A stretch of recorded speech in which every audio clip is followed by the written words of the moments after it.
오늘의 헤드라인 뉴스입니다. 트럼프 대통령이 상호관세 유예를 발표하자 미증시가 폭발적으로 상승했습니다. 특히 기술주 중심의 나스닥 지수는 12% 넘게 상승하며 2001년 이후 최대 1일 상승폭을 기록했습니다. S&P 500 지수와 다우 지수 역시 역사적인 1일 최대폭을 기록하며 일제히 랠리했습니다. 애플이 하루 만에 시총 1위 자리를 탈환했습니다. 뚜렷한 개별 호재는 없었지만 트럼프 대통령의 관세 90일 유예 소식에 미증시가 일제히 랠리하자 긍정적 영향을 받은 것으로 풀이됩니다. 시총도 2조 9,870억 달러를 기록하며 3조 달러 재돌파를 앞두고 있습니다. 트럼프 행정부가 발표한 상호관세 유예 소식에 전일 4년 만에 최저 수준으로 폭락했던 국제유가가 급등세를 보였습니다. 무역전쟁 격화로 세계 경기가 침체에 빠지지 않을 것이란 기대가 유가 폭등에 일조했다고 풀이됩니다. 미국의 중국을 제외한 국가들을 향한 90일 관세 유예 소식에 암호화폐 시장도 일제히 상승했습니다. 관세 유예 소식이 미증시에 긍정적으로 작용하자 암호화폐 시장 전반의 투심이 살아났다 풀이됩니다. 시총 4위 리플은 13%대 폭등하는 등 2달러를 재돌파했습니다. 시청자 여러분 안녕하세요. 여러분의 성공 투자를 응원합니다. 출발 증시와이드 1부 시작합니다. 진행의 이가은입니다. 어제 뉴욕 증시는 오랜만에 상승 마감하는 모습을 보였습니다. 특히나 이 상승률을 보고 어안이 벙벙하셨던 분들도 많으셨을 텐데요. 본격적으로 트럼프 풋이 나오면서 나스닥은 금융위기 이후 1일 최대 상승폭을 기록하기도 했습니다. 이미 오전부터 트럼프 대통령은 트루스 소셜을 통해서 힌트를 주기도 했습니다. 진정해라, 잘 될 거다, 지금이 저가 매수의 기회다라고 코멘트를 남겼었는데 이게 실제적으로 현실화됐다라고 보시면 되겠습니다. 보복 관세를 부과하지 않았던 70여 개 국가에 대해서는 상호 관세를 90일간 유예하겠다라고 이야기했는데요. 다만 여기서 중국은 제외가 됐습니다. 중국은 미국산 제품에 대해서 84%, 미국은 반대로 중국산 제품에 대해서 125%까지 관세를 높인 상황입니다. 일단 오늘 우리 시장 개장은 좀 기대가 되고 있는데요. 다만 이게 또 90일 동안 상호 관세에 대해서 유예를 한 거기 때문에 단순히 시간 벌기뿐일 수도 있다라는 시각도 있습니다. 더불어서 오늘은 우리 시장 옵션 만기일이니까요. 수급의 변동성까지 같이 체크해 보시면 좋겠습니다. 자, 그럼 먼저 오늘 저희가 준비한 코너부터 소개해 드리도록 하겠습니다.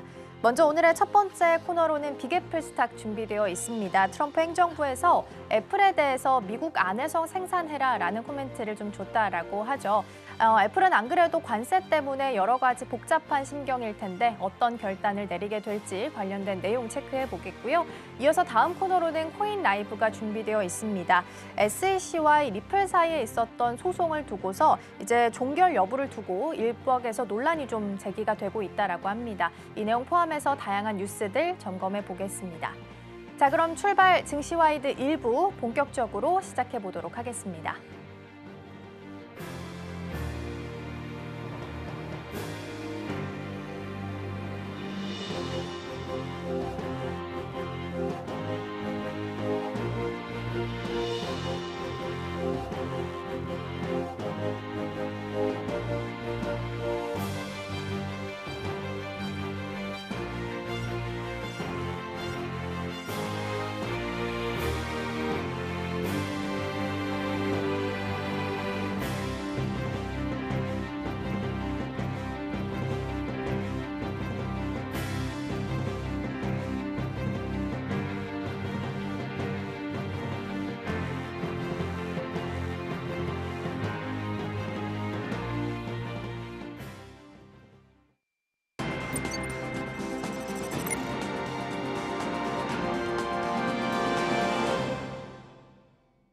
네, 오늘의 첫 번째 코너 빅애플 스탁으로 이어가 보도록 하겠습니다. 오늘 도움 말씀에는 서울경제TV 윤경철 본부장 자리해 주셨습니다. 본부장님 어서 오세요. 네.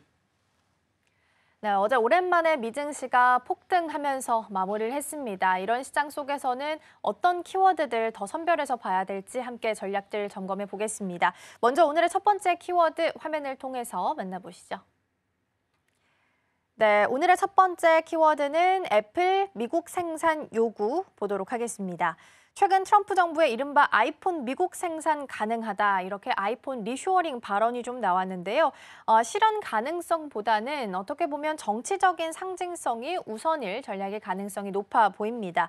실질적으로 압박 수단으로 사용하고 있다라는 시각들도 좀 있는데 이것이 시사하는 바는 어떤 내용이 좀 있을까요? 말씀하신 대로 어느 정도 상징적인 그런 가능성이 상당히 높습니다. 그러니까 기본적으로 이게 어쨌든 지금 중국하고 어쨌든 관세 전쟁을 벌이고 있는데 먼저 이 아이폰이라는 어떤 상징적인 어떤 전 세계를 대상으로 하는 어떤 제품이라는 점, 그래서 요걸 가지고 어쨌든 중국과 디커플링 전쟁의 어떤 전략적 상징성을 추구한다는 측면에서 일단 상징성이 상당히 강합니다. 그래서 이게 아이폰 생산은 현재 중국에서 공급망의 대표적인 사례입니다. 그러다 보니까 이를 미국으로 옮겨간다는 건 언급하는 건 단순한 어떤 제조제 이전에 대한 그런 문제가 아닙니다. 사실 전면적인 어떤 기술 경제 디커플링 선언이 아닐까라는 생각이 들고요.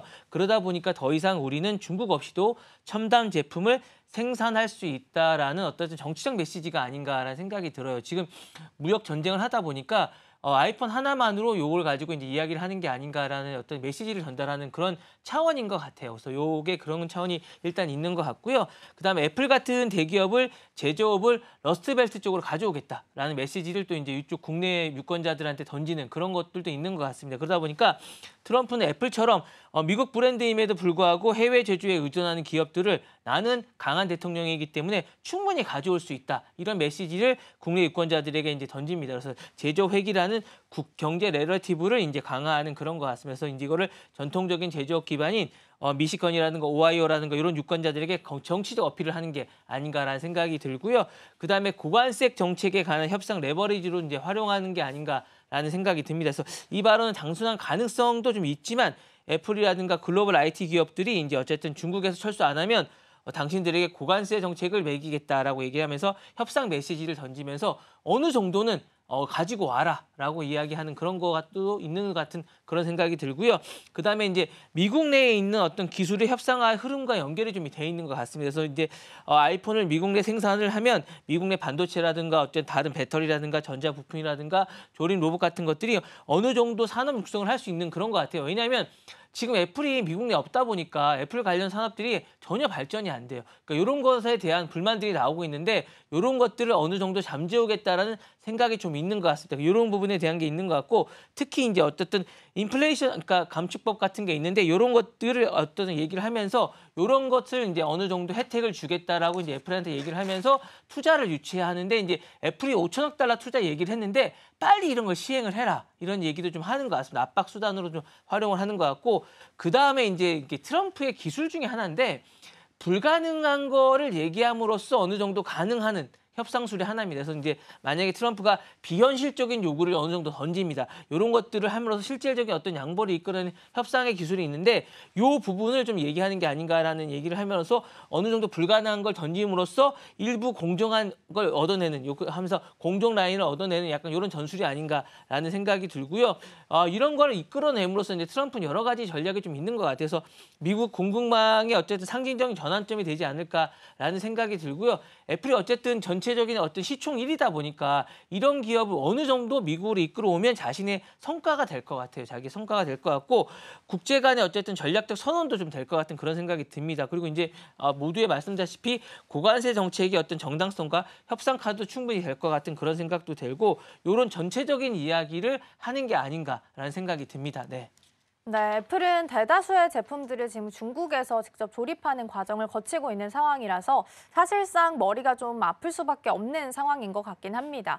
다만 트럼프 대통령의 임기가 평생이 아니고 정해져 있는 상황 속에서 이걸 미국으로 다시 옮겨오는 데까지만 하더라도 수년, 그리고 또 돈으로 따져봤을 때도 수십조가 좀 필요한 상황이다 보니까 쉽게 결단을 좀 내리긴 어려워 보이기도 합니다. 그래서 단순히 애플만의 문제라고 보기보다는 전반적으로 미국으로 다시 공장들을 끌어오게 하려는 미국의 산업 재편에 대한 야욕도 좀 확인을 할 수 있는 것 같은데요. 그러면 이제 애플 입장에서는 중국을 선택하긴 좀 어려워 보이고 제3국을 선택하게 될지 혹은 미국을 선택하게 될지 어느 쪽으로 좀 보시는지요? 사실 이제 지정학적으로 애플이 어디서 만들어지느냐는 단순한 문제는 좀 아닌 것 같아요. 지금 상황에서는. 그러니까 어쨌든 지정학적이라든가 산업 정책적이라든가 공급망 챔피언이랑 이런 여러 가지가 얽힌 상황에서 애플이 사실은 한 나라에서 만들어지지 않습니다. 여러분 아시겠지만 애플은 여러 나라에서 만들어집니다. 그러면서 이게 조립이 돼서 이제 나오는 제품이다 보니까 이게 얽힌 상황이 많습니다. 그러다 보니까 애플이 어디서 만들어지느냐는 사실은 이제 기술적인 생산의 문제는 이제 떠났습니다. 그런 게 아니라 정치 전략적인 어떤 판단의 결과로 귀결되는 게 아닌가라는 생각이 들고요.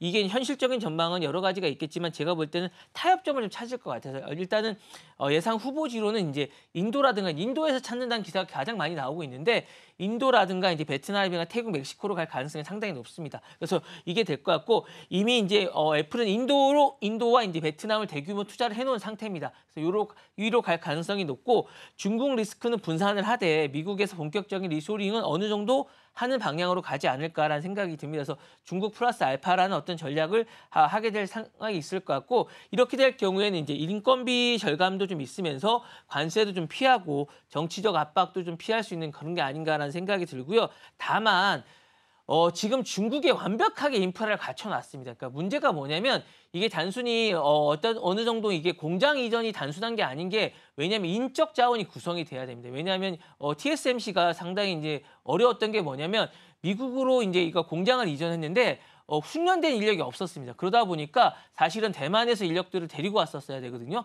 그러다 보니까 이중에 어떤 비용이 발생하는 그런 게 있었습니까? 그렇다고 해서 지금 만약에 인도로 공장을 옮겼는데 중국 공장을 이제 인력을 인도로 옮겨올 수도 없는 상황이거든요. 이런 문제가 좀 있습니다. 그렇게 될 경우에 인프라라든가 품질이라든가 이런 속도 면에서 중국만큼 성숙도가 있느냐 이게 아닐 거거든요. 이런 고민이 좀 있을 거라는 생각이 좀 드는데 어쨌든 이렇게 하더라도 관세보다는 싸게 먹힌다는 생각이 있을 거고 이런 부분들을 고려할 때 아마 인도로 가는 방향이 되지 않을까라는 생각이 들고 이게 가장 설득력 있는 것이라는 생각이 듭니다. 만약에 불가능해진다면 아마 이제 미국으로 오는 리쇼링 방향이 있을 건데 이건 아마 상징적인 수준에 그치지 않을까라는 생각이 들고요. 모든 기종은 아마 소규모 수공종이 될 거고 최종 라인 정도가 왜냐하면 모든 것들은 이제 다 외부에서 만들어지고 최종적인 검수라든가 이런 정도만 아마 미국에서 이루어질 거라는 생각이 들고 상징적으로 메이드 인 USA라는 어떤 스탬프라는 상징적인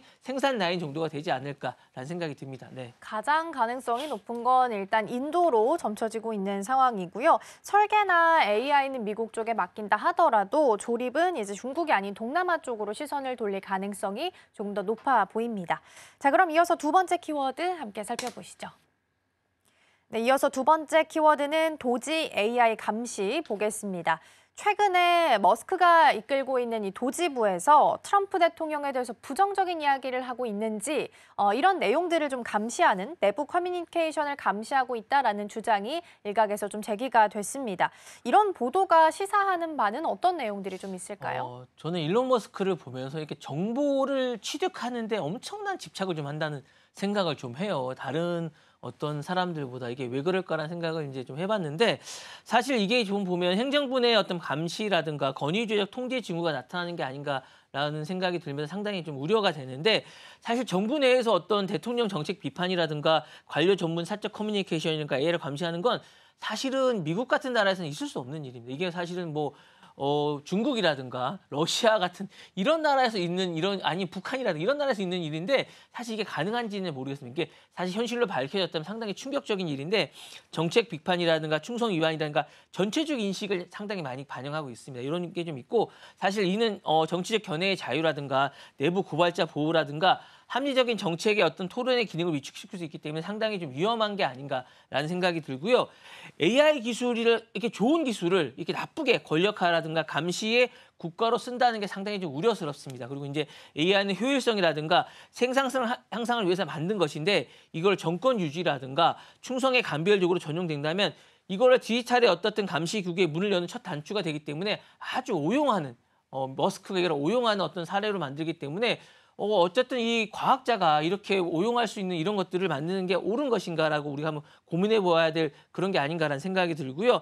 도지라는 효율성이라는 명분으로 연방기관을 정문화했는데 기술이 어쨌든 권력의 하수인이 되는 위험을 보여주는 그런 사례가 될 것 같은 그런 생각이 듭니다. 그래서 일론 머스크가 이제 정치에 개입했을 때 이런 우려가 있다는 게 바로 드러나는 게 아닌가라는 생각도 듭니다. 그래서 머스크가 이제 도지의 어쨌든 영향력의 부서였는데 이번 보도는 사실 그가 이제 행정부의 어쨌든 실질적인 권한을 갖고 있음을 시사하는 게 또 아닌가라는 생각도 듭니다. 그러면서 이제 영방의 어떤 공직 사회가 위축되고 탈전문성이 어쨌든 붕괴되는 그런 모습을 보여주는 게 되는 생각이 좀 들고요.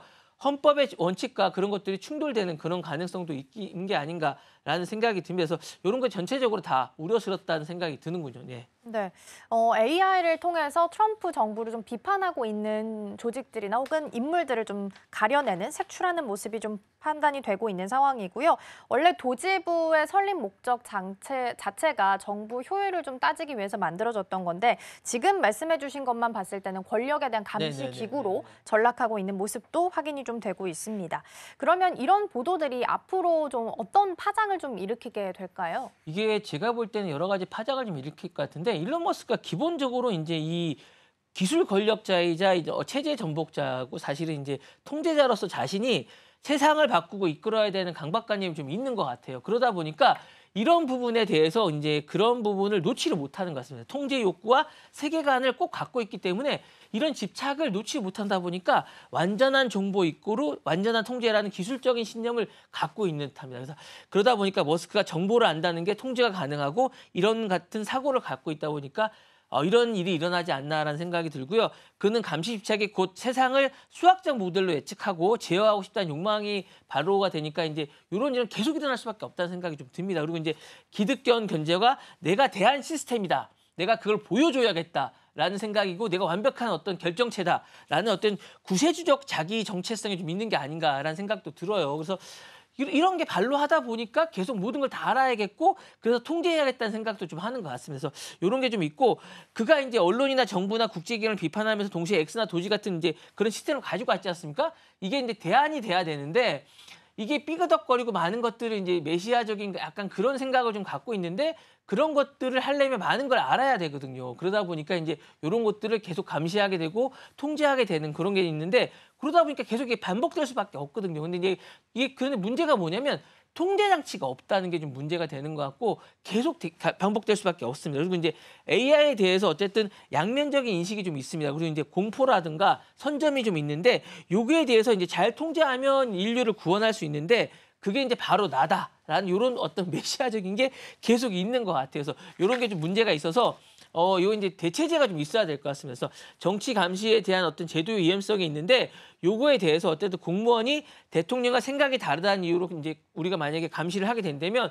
자율적 정책 판단이라든가 과학적 조언이라든가 비판적 견제가 지금 마비가 되고 있는데 현재 지금 트럼프 정부가 약간 그런 것 같아요. 아무도 트럼프가 관세에 대해서 약간 문제점이 있는데 아무도 그걸 비판하지 않습니다. 지금 나와서 정부다 다 잘 될 거다, 뭐가 좋을 거다라고만 얘기하지 반대의 목소리가 전혀 나오고 있지 않습니다. 이게 좀 문제가 좀 있는 것 같고 지금 AI가 권력화가 되고 있는 약간 분기점이 있습니다. 이게 이제 AI를 과학을 잘 쓰면 정말 좋지만 과학을 오용하면 나쁘게 된다는 어떤 전형적인 사례이기 때문에 지금 잘 보시면 그런 게 대표적인 게 아닌가라는 생각이 있는데 사실 기술이 중립적이어야 되는데 지금 중립적이지 않습니다. 누가 어떤 목적으로 데이터를 수집하고 해석하냐에 따라서 사실은 감시 국가가 되느냐 이게 개방 민주주의가 되느냐인데 지금 사실 감시 국가로 갈 가능성이 상당히 높습니다. 그래서 AI가 상당히 중요한데 이게 이제 시민이 아니라 권력자의 기술이 되고 있기 때문에 상당히 좀 우려스럽다는 생각이 들고요. 일론 머스크가 사실은 정부 개입이 기술 자본과 권력의 융합의 사례로 확대되고 있는 그런 케이스를 보여주고 있는데 테크 재벌이지 않습니까? 이 사람이. 그래서 이제 대통령보다 더 많은 권한을 가지면서 민주주의의 정당성을 상실 뭉개고 있는 그런 사례가 되고 있기 때문에 약간 요거에 태클을 걸 수 있는 약간 견제할 수 있는 그런 권력이 필요하다는 목소리가 나오고 있기 때문에 이런 장치가 필요하지 않나라는 생각이 좀 들고 공직 사회의 어떤 충성 경쟁이 지금 계속되고 있는데 이게 어쨌든 붕괴가 되고 있으면서 전문성과 어쨌든 헌법 가치가 붕괴되고 있는데 요게 어쨌든 내부 경계가 이제 이제 시스템이 붕괴되면서 행정이 현실이 아닌 환상이 따르게 되는 이런 현실이 되고 있는 이런 게 되면서 요게 반복되고 있는 이런 게 계속될 가능성이 상당히 높지 않나 이런 생각이 듭니다. 네.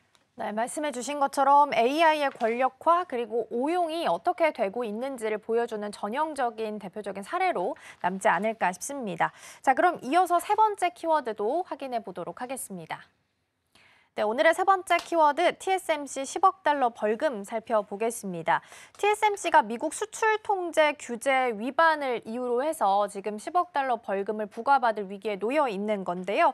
좀 정리를 먼저 좀 해보면 화웨이가 가지고 있는 AI 칩 어센드 910B라는 칩이 있는데 이 칩이랑 TSMC에 들어가 있는 칩이 동일한 제품으로 드러나게 된 겁니다. 그렇다면 화웨이가 어떻게 이 칩을 구했느냐 여기서 조사를 시작하게 된 거고 지금 중국 소프고에서 대신 주문한 것으로 일단은 알려져 있는 상황입니다. 네네. 이 보도가 시사하는 바는 어떤 것들이 좀 있을까요? 이게 이제 뭐 처음은 아니에요. 사실은 이제 계속 반복되고 있는데 좀 문제가 좀 있어서 약간 두 가지로 분류해 봐야 될 것 같아요. 이게 왜 반복되느냐라는 측면하고 이게 시사하는 점으로 이제 약간 우리가 이제 봐야 될 것 같은데 이게 이제 시사하는 점 여러 가지 있습니다. 이제 미국의 수출 통제가 이제 기업 거래가 아닌 지정학적인 거로 생각해야 될 것 같습니다. 사실은 이게 이제 사기업 간의 거래거든요. 이거를 이제 어떤 국가가 통제할 수 있느냐라는 부분에 대해서 이제 고민을 좀 해봐야 될 것 같습니다. 그러니까 왜냐하면 TSMC는 엄연히 대만의 어떤 사기업입니다. 이런 사기업을 미국이라는 국가가 통제할 수 있느냐 이거를 어쨌든 그런 법으로 가능하냐라는 부분이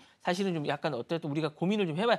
하도 이제 이거를 어떤 나라가 이제 거래에 대해서 제재를 가하니까 당연하게 생각하는데 이게 과연 가능한가라고 생각을 해보는데 이제 그게 가능합니다. 이제 국가적으로 가능하다고 생각하는데 이제 이게 왜 가능하냐면 이제 미국의 수출 통제는 기업 거래가 아닌 어쨌든 지정학적 전략이라고 이제 판단을 하고 있는 것 같아요. 그래서 미국은 수출 통제 규모를 위협 규칙이 아닌 안보 도구로 좀 생각하고 있는 것 같습니다. 그래서 이게 가능한 거고 하웨이는 사실은 이제 중국 군과 연결돼 있습니다. 그러다 보니까 소프코가 AI 칩이고 이게 이제 이 흐름에 기업은 어쨌든 고의든 아니든 책임 대상이 됩니다. 그러다 보니까 TSMC는 이제 민간 기업이어도 이제 미국의 지정학적 질서에 복종할 의무가 생기는 겁니다. 어쨌든 이런 부분이 생기게 되는 거고 그래서 이제 의무를 강요하게 되는 거고요. TSMC도 이제 중립 전략에 대해서 한계점에 도달하고 있다는 생각이 듭니다. 어쨌든 TSMC는 미중 양국이 어쨌든 유지하는 전략적인 거에 대해서 이제 중립을 유지해 왔는데 이 사람 중립을 유지하다 보니까 양국에 대해서 이제 위험한 걸 초래하게 됐어요. 그러니까 중국에도 잘하고 미국에도 잘하다 보니까 잘할 수가 없는 거예요. 양쪽에다 뭔가를 제공하다 보니까. 그러다 보니까 특히 미국이 인텔이나 삼성도 대체 공급망을 세우는 상황에서 TSMC는 특권적 위치가 이제 위태롭게 된 거예요. 왜냐하면 TSMC가 지금 어쨌든 파운드리 분야에서 애플이나 뭐 다른 분야에서 엄청나게 특권을 누리고 있는 상황에서 이러다가 이런 걸 못 받게 될 수도 있거든요. 그러다 보니까 어쨌든 미국의 말을 들을 수밖에 없는 상황에서 중립이 아니라 미국 쪽에 어쨌든 이익에 받은 행동을 할 수가 없다는 생각이 들게 된 거죠. 그래서 이렇게 되는 상황이고요. 우회 공급에 이제 책임을 지는 시대가 되게 된 겁니다. 단순한 이런 게 아니라 어쨌든 TSMC에 대해서 책임을 묻게 되는 시대가 된 겁니다. 그러니까 AI 칩이 어쨌든 이게 전략적인 산업이 되면서 어쨌든 중요한 산업이 되다 보니까 기존에는 직접 납입에 대해서만 책임이 시대가 됐다면 이제는 3차 경로라든가 재가공이나 외주하청이라든가 요리 수출이라든가 이런 것들에 대해서도 이제 책임을 묻는 시대가 된 겁니다. 그래서 왜냐하면 실시간 추적 체제가 이제 됐다고 된 거죠. 왜냐하면 계속 이게 반복이 되니까. 이런 시대가 된 거고요. 미국은 AI를 반도체 공급망을 군사 통제로 생각을 하게 되는 거죠. 이게 왜냐하면 AI라는 거 이게 GPU라든가 이런 것들이 디지털 핵무기로 이제 간주하게 되는 시대가 됐기 때문에 이런 것들에 대해서 단순하게 생각을 하는 게 아니라 앞으로는 이걸 거의 핵무기 수준으로 미래의 어떤 그런 수준으로 군사무기 수준으로 생각하기 때문에 이런 것들을 생산, 설계, 조립, 재판매 포괄적인 규제를 하겠다라고 천명하게 되는 거고요. 글로벌 기업은 이제 중립자가 아니라 정치적 행위자로 이제 규제가 되는 게 아닌가라는 생각이 듭니다. 그래서 이런 부분에 대해서 아마 조심을 해야 되는 건 생각이 들고 이 부분에 대해서도 계속 지켜봐야 되는 게 아닌가라는 생각이 듭니다. 네. 네, 미국의 입장에서 본다면 TSMC 칩 제조 장비에 미국 기술이 사용되고 있기 때문에 TSMC도 반드시 미국이 제재하는 그 규제를 따라야 된다라는 입장인 거고요. TSMC 입장에서 본다면 20년 9월 이후로는 화웨이에 제품을 공급한 적 없다. 상무부에 협조 잘하고 있다라는 코멘트를 일단 양쪽에서 남기긴 했습니다. TSMC 사건을 두고서 단순히 칩 몇 개만의 문제라기보다는 기술과 정치, 안보가 연결되어 있는 21세기 냉전의 최전선으로도 확인을 할 수 있을 것 같습니다. TSMC가 이렇게 반복적으로 중국과 계속 이렇게 의심스러운 정황들이 좀 포착이 되고 있는데요. 이번 사건과 관련해서 어떤 결론이 좀 내려지게 될까요? 아까 제가 모두에 잠깐 말씀드렸다시피 이게 왜 자꾸 반복되는지를 한번 살펴볼 필요가 있을 것 같아요. 그러니까 일단은 이게 중요한 건 이제 그 TSMC가 만드는 이라는 제품 GPU라든가 이 AI 칩이라는 게 이제는 한 나라에서 만드는 게 아닙니다. 그러니까 설계는 어디서 하고 그다음에 제조는 어디서 하고 마지막 가공은 어디서 한 나라에서 만들지 않기 때문에 너무나 많은 나라가 연관이 됐기 때문에 이걸 추적을 할 수가 없습니다. 그렇기 때문에 일단은 기본적으로 TSMC라든가 AI 칩에 대해서 이제 책임을 물을 수밖에 없어요. 공정이나 이런 것들을 너희가 다 관리를 해라라고 할 수가 없고 실질적으로 이제 우리나라에서 구할 수 없던 블랙엘이라는 이렇게 어려운 것들을 중국의 대학들은 몇 개씩 가지고 있어요. 이게 뭡니까?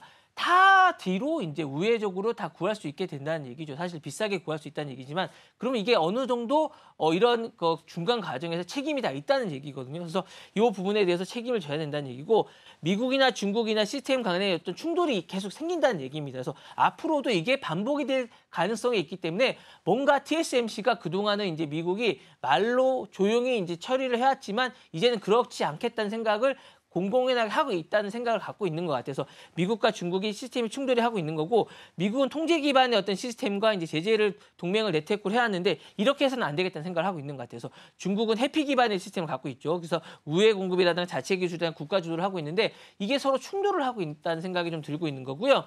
그리고 이제 AI가 이게 단순히 어떤 기술이 아니라 AI나 반도체가 이제는 미래의 어떤 우리가 지금 생각하는 어떤 핵무기처럼 어쨌든 이게 군사 무기화 돼 있다는 시대가 된 것 같아요. 그래서 이 부분에 대해서는 어쨌든 이걸 만드는 나라들은 어쨌든 그것처럼 관리를 해줘야 된다는 책임의 어떤 소재가 분명하게 쥐어진다는 생각이 든 것 같아서 지금은 사실은 예전에 반도체가 단순한 산업재였다면 지금은 어쨌든 국가 군사력이라든가 권력이라든가 시스템이가 디지털 주권을 좌우하는 약간 그런 핵심 자산이 되고 있는 상황입니다. 그래서 이 부분에 대해서 책임을 져야 되는 시대가 된 거고요.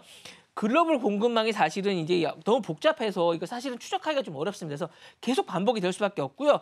그리고 정치적 시간표라든가 기술적 현실이 불일치가 되고 있습니다. 사실은 이게 미국의 정치권은 사실 즉각적인 단절을 원하고 있지만 사실은 기술적인 그런 단절이 이루어지지 않고 있습니다. 설계라든가 제조라든가 패키징 테스트 과정을 불가능에 가깝습니다. 이걸 추적하는 게. 그래서 이 부분에 대해서는 어느 정도 책임을 져야 될 것 같고요.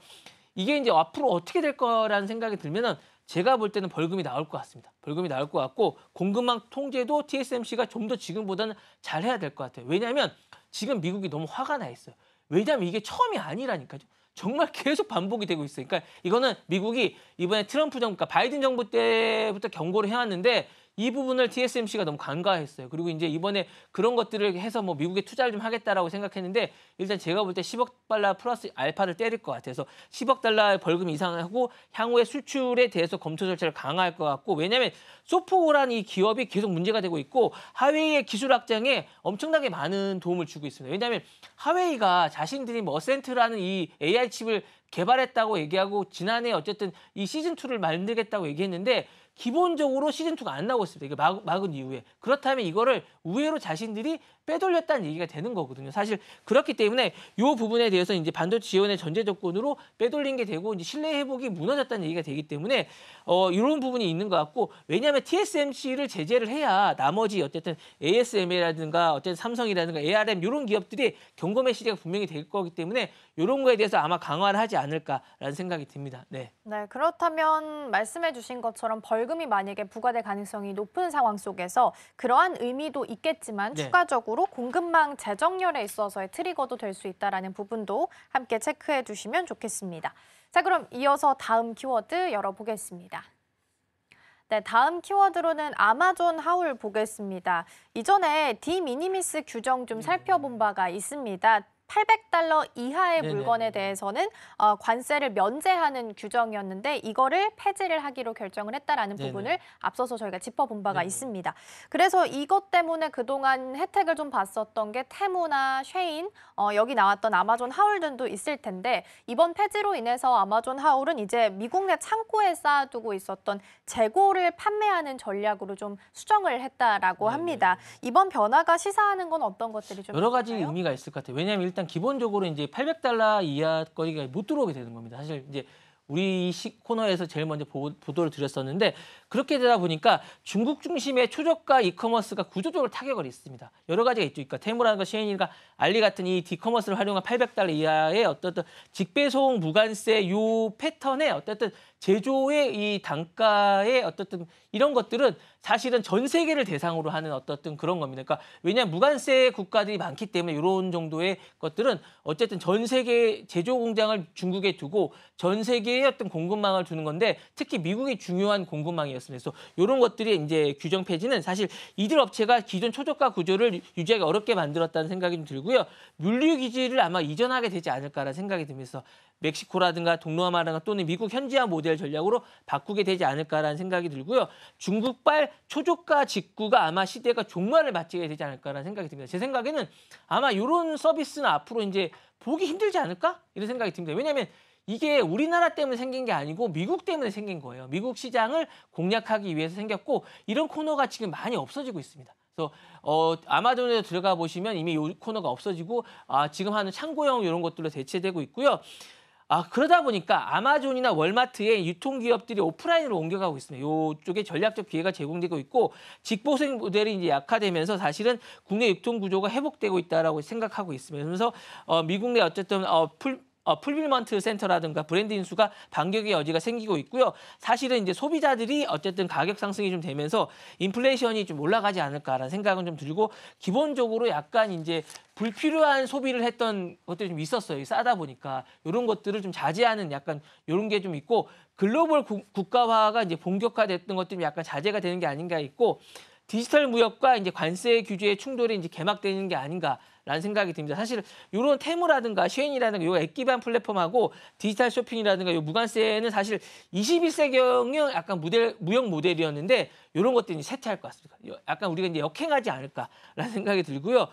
이제 그러면서 이제 결론적으로 약간 말씀을 드리면 중국 주도의 초저가 플랫폼이 이제 종언이 될 것 같고 사실 이제 미국 내 유통 구조라든가 이런 생태계가 다시 서막을 알릴 것 같은 이런 생각이 드는데 아마 이런 것들은 우리나라도 좀 참고를 해봐야 될 것 같아요. 그래서 아마 우리나라가 지금 관세를 좀 어떻게 할지 잘 모르겠지만 우리나라도 요 미국형에 따라서 아마 좀 관세 정책을 바꿔야 되지 않을까라는 생각이 들면서 우리나라 유통도 요거에 발맞춰서 좀 빨리 전환을 해야 되지 않을까라는 생각이 좀 듭니다. 네. 네, 그래서 이 아마존 하울의 변화를 통해서 일단 정책의 소비자 가격이나 유통 전략, 그리고 플랫폼 생존까지 모두 바꿀 수 있다라는 현실을 확인할 수 있는 계기였는데요.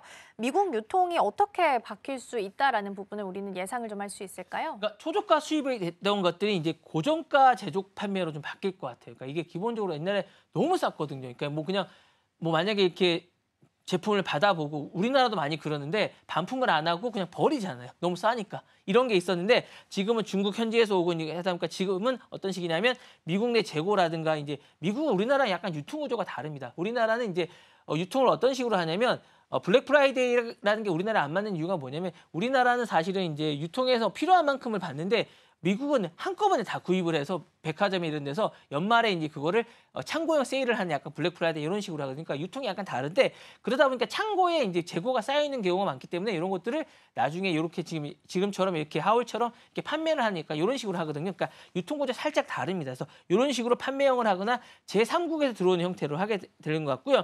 지금은 직배송으로 저가형을 한다면 내륙에서 오프라인 판매가 좀 강화되지 않을까라는 생각이 들고 상대적으로 소비가 약간 낮아질 가능성도 있고 물가가 올라갈 가능성도 좀 있으니까 이런 유통 구조는 바뀔 가능성도 있고요.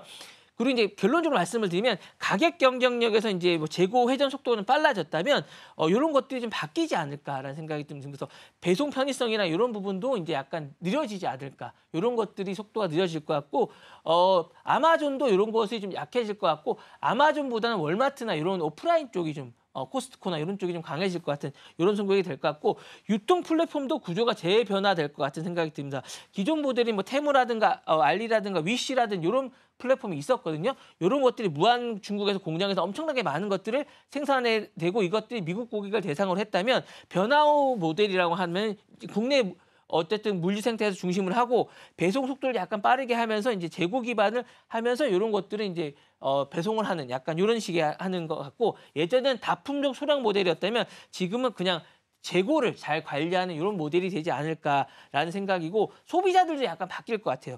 뭐 싸면 사보면서 싸서 이제 사본다. 약간 이런 거에도 실패를 감수한다. 이런 거였다면 지금은 검증된 브랜드 그리고 빠른 배송, 품질 기반으로 바뀌지 않을까라는 생각이 들고 아마 이렇게 맞춰서 아마 이제 제품들을 만들고 유통을 시켜야 되지 않을까라는 생각이 들고 결론을 약간 말씀을 드리면 이제 저가 시대는 끝났고 예측 가능한 배송과 품질 기반의 유통 시대가 열린다라고 생각이 들고요.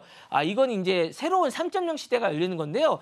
AI 물류와 이제 어떤 지역별 창고라든가 전략이라든가 소비자 정체성을 정확하게 분석을 해서 이제 가야 될 것 같고 물량으로 하던 시대는 좀 지났다라는 생각이 듭니다. 네. 네, 어떻게 보면은 가격보다도 이제는 신뢰를 가장 큰 목표로 삼고 플랫폼들이 운영을 해 나갈 수 있다라는 말씀을 주셨습니다. 자, 그럼 이어서 5번째 키워드 함께 확인해 보겠습니다. 네, 다음 키워드는 해고 공무원 구인 중 만나보겠습니다. 최근 트럼프 행정부 하에서 구조조정이 됐던 전직의 연방 공무원들 그리고 연구자들이 많이 있습니다. 그런데 이분들을 중국 첩보 조직들에 의해서 집중적으로 포섭 대상이 되고 있다라는 기사가 좀 보도가 되고 있는데요. 이 보도가 시사하는 점은 어떤 것들이 좀 있을까요? 사실 이게 뉴욕 타임즈에 나와서 사실 되게 충격적이었는데 이게 미중 전략 전쟁에서 정보라든가 인재라든가 지식 중심의 신냉전 시대가 된 게 아니라는 생각이 드는 게 좀 있고요. 정말 사람이 전부다라는 생각이 좀 있습니다. 그래서 퇴직자 구조조정 대상자가 이제 가장 취약한 정보 자산인데 직책은 없지만 여전히 내부 구조라든가 시스템이라든가 정책 과정들을 잘 아는 고급 지식을 이제 갖고 있다라는 어떤 장점이 있는데 구조조정 이후에 어쨌든 뭐 경제적 불안정성이라든가 심리적 불안정성 유혹에 취약합니다. 이런 분들이. 그러다 보니까 국방이라든가 에너지라든가 첨단 기술 분야에 어쨌든 많은 정보가 위험성이 커지고 있는데요. 이런 분들이 어쨌든 그 중국의 최우선 표적이 되고 있습니다. 그래서 이런 분을 어떻게 하냐면 중국이 포섭 전략이 점점 더 정교해지고 있습니다. 단순한 금전으로 유혹하는 게 있고요. 인맥으로 접근하는 게 있습니다. 그래서 국제 연구라든가 포럼이라든가 초청이라든가 학술 연구로 먼저 접근하는 게 있고 이렇게 하버드라든가 스탠퍼드라든가 싱가포르, 베이징 이런 식으로 글로벌 인재를 점점 더 네트워크 경력을 이용을 하기도 하고요. 일상적인 이메일을 보낼 때도 있습니다. 이렇게 해서 이제 화상통화를 하면서 이제 관계를 형성해서 정보를 제공해 달라고 할 때도 있고요. 전통적인 스파이 방식이 아닌 소프트 포섭을 이제 많이 하고 있습니다. 그래서 실질적으로 이제 포럼 같은 거나 아니면 연구원 같은 걸 하면 사실 뭐 여기서 이제 뭐 미국에서 받는 연봉의 뭐 5배라든가 뭐 2배를 넘게 받는 이런 식으로 연봉을 주면서 2년 계약을 하면서 충분히 뭐 만약에 FBI 전체적인 어떤 내역이라든가 시스템이라든가 CIA라든가 뭐 아니면 안보국의 이런 것들을 다 빼가는 거죠. 그러니까 상당히 위험한 시스템이고요. 트럼프 행정부가 이제 들어오면서 도지부가 상당히 효율화를 위해서 많이 줄였거든요. 그러니까 이런 인력들이 사실은 배신감과 함께 많이 넘어가고 있다는 이야기도 좀 있으면서 상당히 조심해야 되는 것 같고요. 트럼프 행정부가 사실 대규모 조직 개편이 보안 리스크를 증폭시킨다는 점에서 약간 우려가 되고 있습니다. 그래서 사실 트럼프 정부는 2025년도에 행정명령으로 인해서 정보기관과 외교와 과학기술의 이 대량 구조를 했는데 요게 이제 관리 시스템의 부재가 좀 있으면서 보안 재교육이나 모니터링 시스템이 지금 안 되고 있습니다. 그러니까 이런 분들이 어디서 뭘 하고 있는지를 잘 모르고 있어요. 그러다 보니까 이런 분들이 어떻게 가서 중국 가서 뭐 하는지도 체크가 안 되고 있다 보니까 이게 내부 정보가 어쨌든 국가안보의 빈틈으로 작용하고 있는 이런 게 아닌가라는 생각이 듭니다. 그래서 요게 이제 결국에 미중의 기술전이 제2전선을 하면서 인재전쟁으로 나가고 있는 이런 형국이 되고 있다라고 볼 수 있습니다. 네. 네, 일종의 인재 유출로 이해를 좀 할 수 있겠죠. 트럼프 정부의 조직 개편으로 오히려 정보 안보 붕괴라는 부메랑으로 좀 돌아올 수 있다라는 부분을 이 보도를 통해서 확인을 좀 할 수 있었던 것 같고요. 그러면 앞으로 트럼프 정부는 이런 유출을 좀 덜 하기 위해서 어떤 노력들을 좀 기울여야 될까요? 그러면 이제 뭐 일단 단순하게 해고를 멈춰야 될까? 이런 생각이 드는데 제가 볼 때는 뭐 단순히 해고를 멈추는 수준을 멈춰서는 안 될 것 같고 단순한 해고 중단 해법은 아닌 것 같습니다. 그래서 정보 유출의 심은 퇴직 자체가 아니라 이후 방지에 대한 어떤 그 조심을 해야 되고 방지책을 만들어야 하는 것 같습니다. 그래서 정부가 필요한 건 인력 유지보다는 전직자 관리와 지속적인 어떤 정보 유지망을 하는 것 같아요. 그래서 이 부분이 되게 중요한 것 같고 무조건 해고를 막는다고가 정보 안보나 이런 게 지켜지지는 않는 것 같습니다. 그래서 해결책은 구조조정 이후에 전직자 예우와 어쨌든 관리 시스템을 구축을 하는 것 같고요. 정말 사람 중심의 정보 안보 패러다임을 전환하는 게 중요한 것 같습니다. 사람이 정말 중요하다고 생각하는 게 트럼프 정부에서는 되게 중요한 것 같아요. 그러니까 일론 머스크가 엑스에서 했던 걸 그대로 여기가 사용은 안 되는 것 같아요. 엑스에서는 계속 사람을 줄일 수 있을 만큼 계속 줄였거든요. 그러니까 그런 것들은 정말 아닌 것 같습니다. 왜냐하면 정말 국가의 안보는 정말 중요합니다. 그래서 이 부분이 있는 것 같고 재설계된 보안 모델은 약간 이런 것 같습니다. 전현직의 어떤 전 과정의 인적 자산을 보호 대상으로 삼고 그다음에 인간관계의 심리 유혹이라든가 이런 확장성에 대해서 위협이나 안보 인식을 가지면서 관계 유지라든가 감시 안보라든가 이런 동기부여라든가 통합 관리를 좀 해야 될 것 같은 그런 생각이 들고요.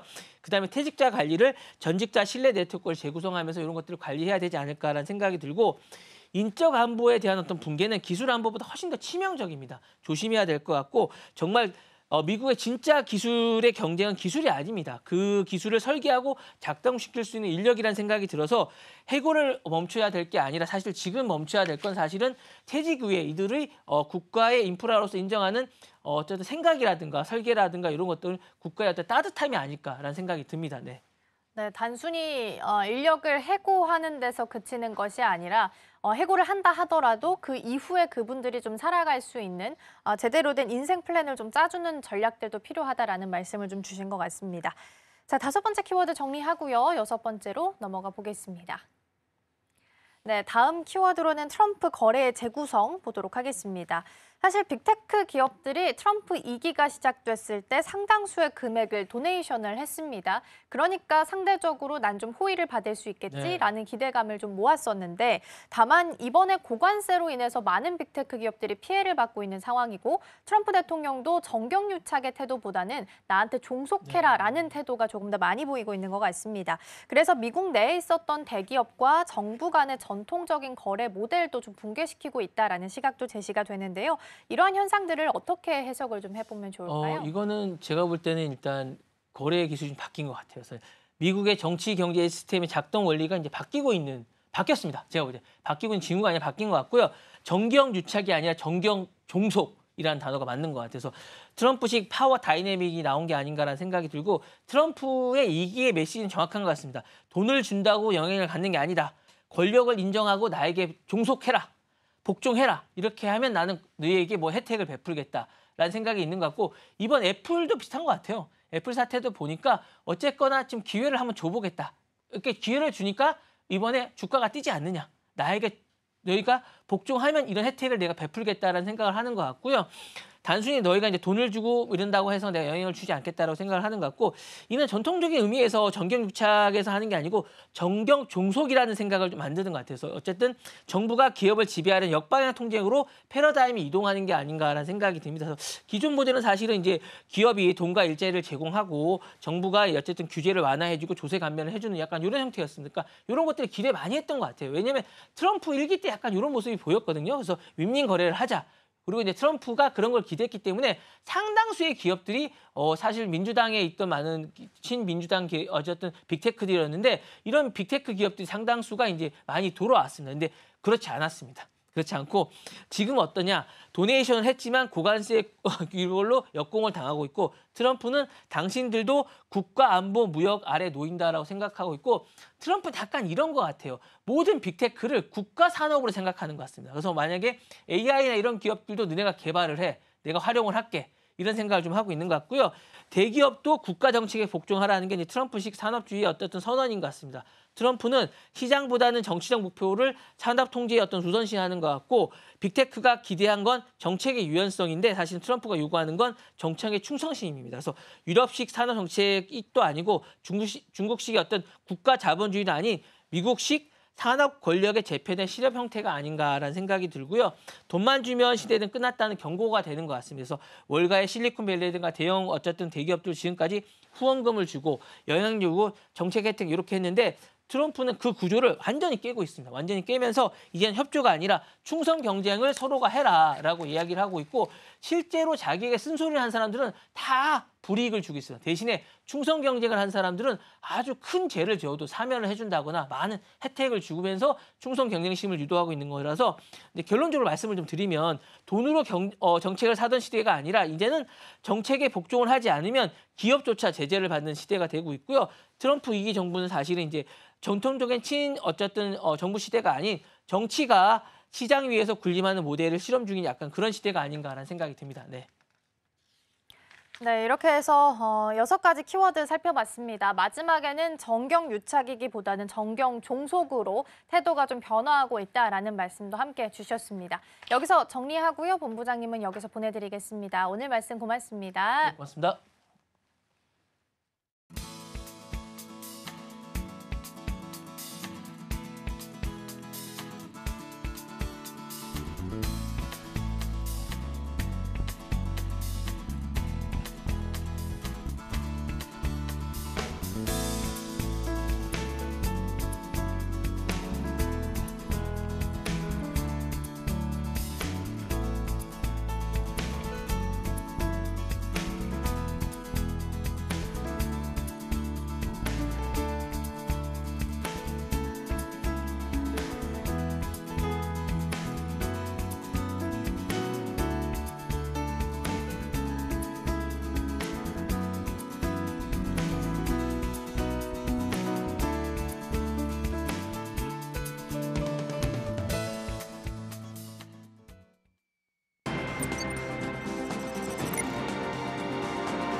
오늘 아침 빼놓을 수 없는 암호화폐 이슈 소식 전해드립니다. XRP가 제도권 진입에 성큼 다가서며 고액 자산가와 기관 투자자들의 주목을 받고 있습니다. 특히 최근 급락장 속에서도 대규모 매수세가 눈에 띄고 있는데요. 4월 기준 XRP는 평균 2달러 선에서 거래됐으며 현재는 2.03달러 선을 지나가고 있습니다. 미중 무역 갈등 등 지정학적 긴장이 확대되며 전통금융과 암호화폐 시장 전반에 매도세가 퍼졌지만 XRP는 상대적인 강세를 유지하고 있습니다. 온체인 데이터에 따르면 10억 개 이상의 XRP를 보유한 고래 지갑들은 최근 14일간 11억 개, 약 20억 달러 규모의 XRP를 추가 매수했습니다. 이로써 해당 지갑 보유량은 247억 개에 달하며 현재 160개의 지갑이 이 상위 그룹에 속해 있습니다. 신규 진입자가 이 대열에 합류하려면 약 18억 달러가 필요한 상황입니다. 고액 투자자들이 리플을 지속 매수하는 데에는 3가지 배경이 있는데요. 먼저 XRP 현물 ETF 출시가 임박하며 제도권 자금 유입 기대감이 커지고 있습니다. 두 번째로 트럼프 대통령이 XRP를 국가 전략 암호자산으로 포함한 정책안을 내놓으면서 정치적 정당성을 확보했습니다. 마지막으로 XRP는 12억 5천만 달러의 프라임 브로커 히든로드를 인수하며 기관 금융시장 공략에 본격 나서고 있는데요. 전문가들은 이 같은 움직임이 XRP를 단순한 암호화폐를 넘어 글로벌 금융 인프라로 진화시키고 있다고 평가하고 있습니다. 암호화폐 파이 네트워크가 최근 가격 하락에도 불구하고 실사용 증가와 전략적 제휴 확대를 바탕으로 반등 기대감을 키우고 있습니다. 암호화폐 전문 매체 코인게이프에 따르면 파이 네트워크는 현재 0.56달러 선에서 거래되고 있으며 최근 일주일간 17% 하락했습니다.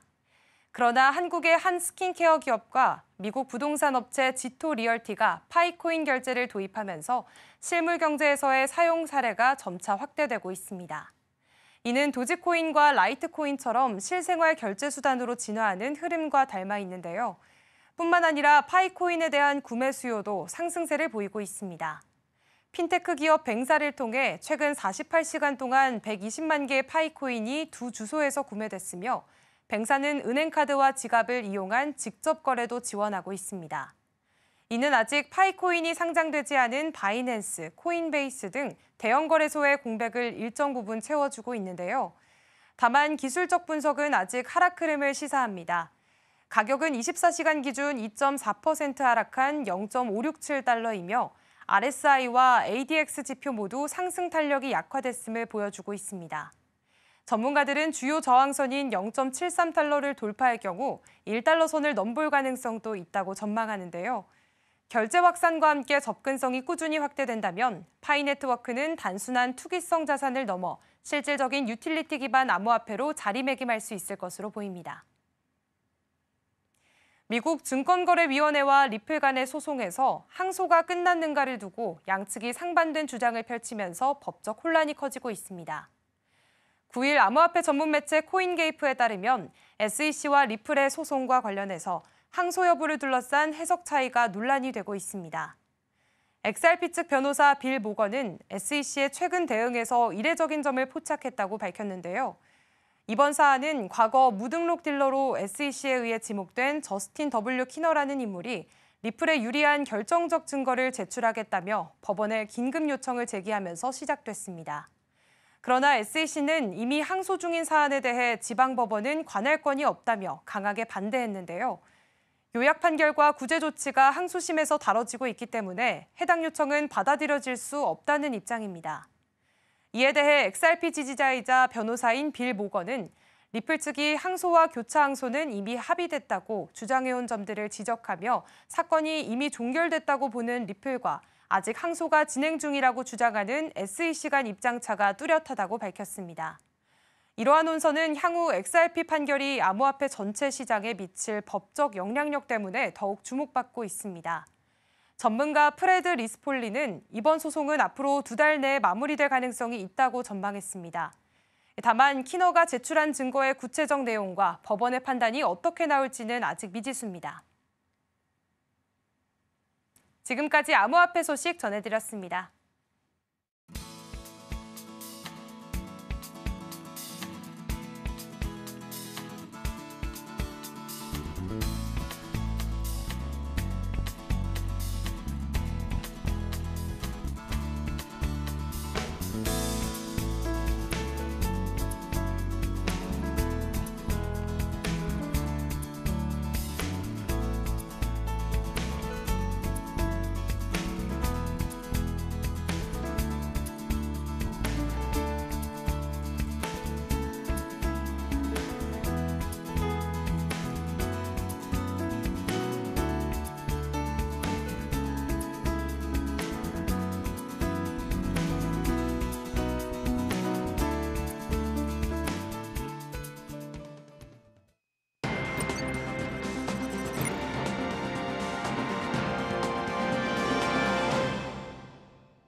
네, 전일장 이슈와 오늘장 분위기 짚어보겠습니다. 스탁포인트 시간입니다. SCTV 황민영 멘토와 함께합니다. 어서 오세요. 네, 안녕하십니까. 네, 일단 개장 전에 간밤 뉴욕 증시부터 체크를 해보겠습니다. 트럼프 풋이 실현이 됐습니다. 정말 이 상호 관세를 90일간 유예하겠다라고 밝히면서 지금 오랜만에 좀 상승 랠리가 펼쳐진 상황인데요. 많은 종목들이 거의 10% 이상씩 오르기도 했습니다. 이러한 좋은 흐름들 우리 시장에서도 과연 받아줄 수 있을지 끝까지 지켜보시고요. 그렇다면 어제 마감 상황도 좀 지켜보겠습니다. 어제 우리 시장은 좀 공포였습니다. 코스피가 2,300선이 무너졌거든요. 외국인들도 코스피 시장에서 1조 원 넘게 좀 순매도하면서 좀 좋지 못한 상황으로 마감을 했었는데요. 오늘 뉴욕 증시 간밤에서 굉장히 좋았던 만큼 우리 증시에서도 좀 커플링이 되면서 시작이 될 것으로 보입니다. 지금 현재 코스피가 5% 넘게 상승하면서 출발할 것으로 보이고요. 코스닥 또한 3%, 지금 4% 상승하면서 출발할 것으로 예측되고 있습니다. 멘토님, 아무래도 또 오늘 시장 또 뉴욕 증시와 함께 좀 커플링 되는 현상 보여질 수 있을까요? 만약에 어제 이렇게 트럼프 대통령이 발표를 할 거라고 예상했다면 안 빠졌겠죠. 그런데 이제 이렇게 갑작스럽게 말을 또 번복하면서 예측이 사실 좀 불가능해요. 트럼프 대통령이 지금 이제 원래는 오늘부터 해서 관세가 적용이 되고 그렇게 해서 시장은 이제 마지막에 어찌 보면은 이제 그 불확실성을 좀 해소하는 그런 구간에서의 소폭 반등이 좀 나오지 않을까 이렇게까지 예상을 해봤는데 갑자기 말을 번복하면서 관세를 지금 10%만 남겨놓고 나머지에 대해서 90일 정도를 유예를 시켜놨습니다. 지금 미국에서도 내에서 여론이 좀 좋지 않았죠. 시위도 있었고 그러면서 결국은 이제 시장에서 있던 이런 분위기들을 역행하지는 못했던 것 같습니다. 그래서 이번 관세 조치로 인해서 국내 증시뿐 아니라 전 세계 증시는 당연히 반등을 같이 해줄 수 있다라고 예상을 하고 있고요. 그리고 이제 여기서는 이제 중요한 건 우리나라가 그렇다면 미국한테 앞으로 이 협상을 통해서 어떤 걸 이제 주게 될 것인가. 너무 많은 것들을 주게 되면 이것 또한 리스크가 될 수가 있어요. 그래서 여기서는 지금 이제 미국이 중국에 집중을 하면서 그리고 관세 정책에 있어서 우방국들한테는 조금 더 이제 풀어주는 정책으로 가고 있긴 하지만 트럼프 자체가 이번에 말을 바꿨듯이 언제 또 어떻게 말을 바꿀지 모르거든요. 협상 과정에서 뭔가 좀 난항이 있다라고 한다면 또 관세를 때릴 수가 있단 말이죠. 그러니까 지금은 당장은 이제 올라올 수 있고 그리고 최악의 상황들을 좀 모면했다라는 상황에서는 어느 정도의 반등이 예상이 되고 있지만 트럼프 대통령의 말이 또 어떻게 바뀔지 모르니까 여기서 너무 우리가 이제 큰 기대를 가지고 보기보다는 시장이 좀 더 안정되고 그리고 또 협상 과정에서 어떤 식으로 대응을 좀 해주느냐 어떤 유화적인 제스처가 나오느냐 이런 것들을 보면서 우리가 결정하는 것도 좋을 것 같습니다. 네, 트럼프 대통령의 말 한마디에 정말 손바뀜이 계속해서 이루어지고 있는 우리 시장입니다. 그러다 보니 지금 급등과 하락을 반복을 하고 있는데 어제 시장에서 굉장히 또 급등을 해줬던 만큼 우리 시장에서도 오늘 강한 반등이 나올 것으로 확인이 되고 있습니다. 근데 뉴욕 증시에서 지금 필라델피아 반도체 지수가 18%나 급등하는 흐름을 보였습니다. 우리 시장에서도 지금 프리마켓에서 삼성전자가 6%, 지금 SK하이닉스가 13%나 강한 흐름 보여지고 있거든요. 역시 반도체주 오늘 좀 좋을 것으로 예상이 될까요? 아무래도 미국에서 나스닥 지수의 급등이 나왔기 때문에 네. 기술주들의 반등, 특히나 반도체주들의 이 상승이 좀 크게 나올 거라고 일단 예상을 하고 있습니다. 하지만 이제 다른 종목들도 왜 안 좋냐? 아닙니다. 다 올라가겠죠. 그 중에서 본다면 필라델피아 반도체 지수의 급등, 그리고 최근에 이제 대부분 나스닥 기술주의 틈해가 좀 많이 나왔었기 때문에 여기에서 매수가 붙고 국내 증시 역시도 이런 흐름들을 좀 함께 할 수가 있다는 거고요. 더군다나 국내 증시가 이제 많이 떨어졌고 올라올 때는 시총 상위주들의 또 힘을 또 필요합니다. 시총 상위주에 포함되어 있는 게 바로 IT죠. 그래서 이 반도체라든지 IT 중심으로 해서 수급들도 많이 몰릴 수 있고요. 오늘 같은 경우에 삼성전자하고 하이닉스 큰 상승이 또 예상이 되고 있는데 이 안에서도 역시 우리가 실적 발표도 계속 예정이 되어 있기 때문에 이렇게 실적 발표를 좀 확인하면서 가는 것도 중요하고요. 지금은 올라간다고 해서 붙는 게 아닙니다. 오히려 지금은 좀 떨어졌을 때 사는 거예요. 그래서 오늘 같은 경우에는 보유하고 있는 분들은 또 올라올 때 이 수익을 좀 느끼시는 게 좋고요.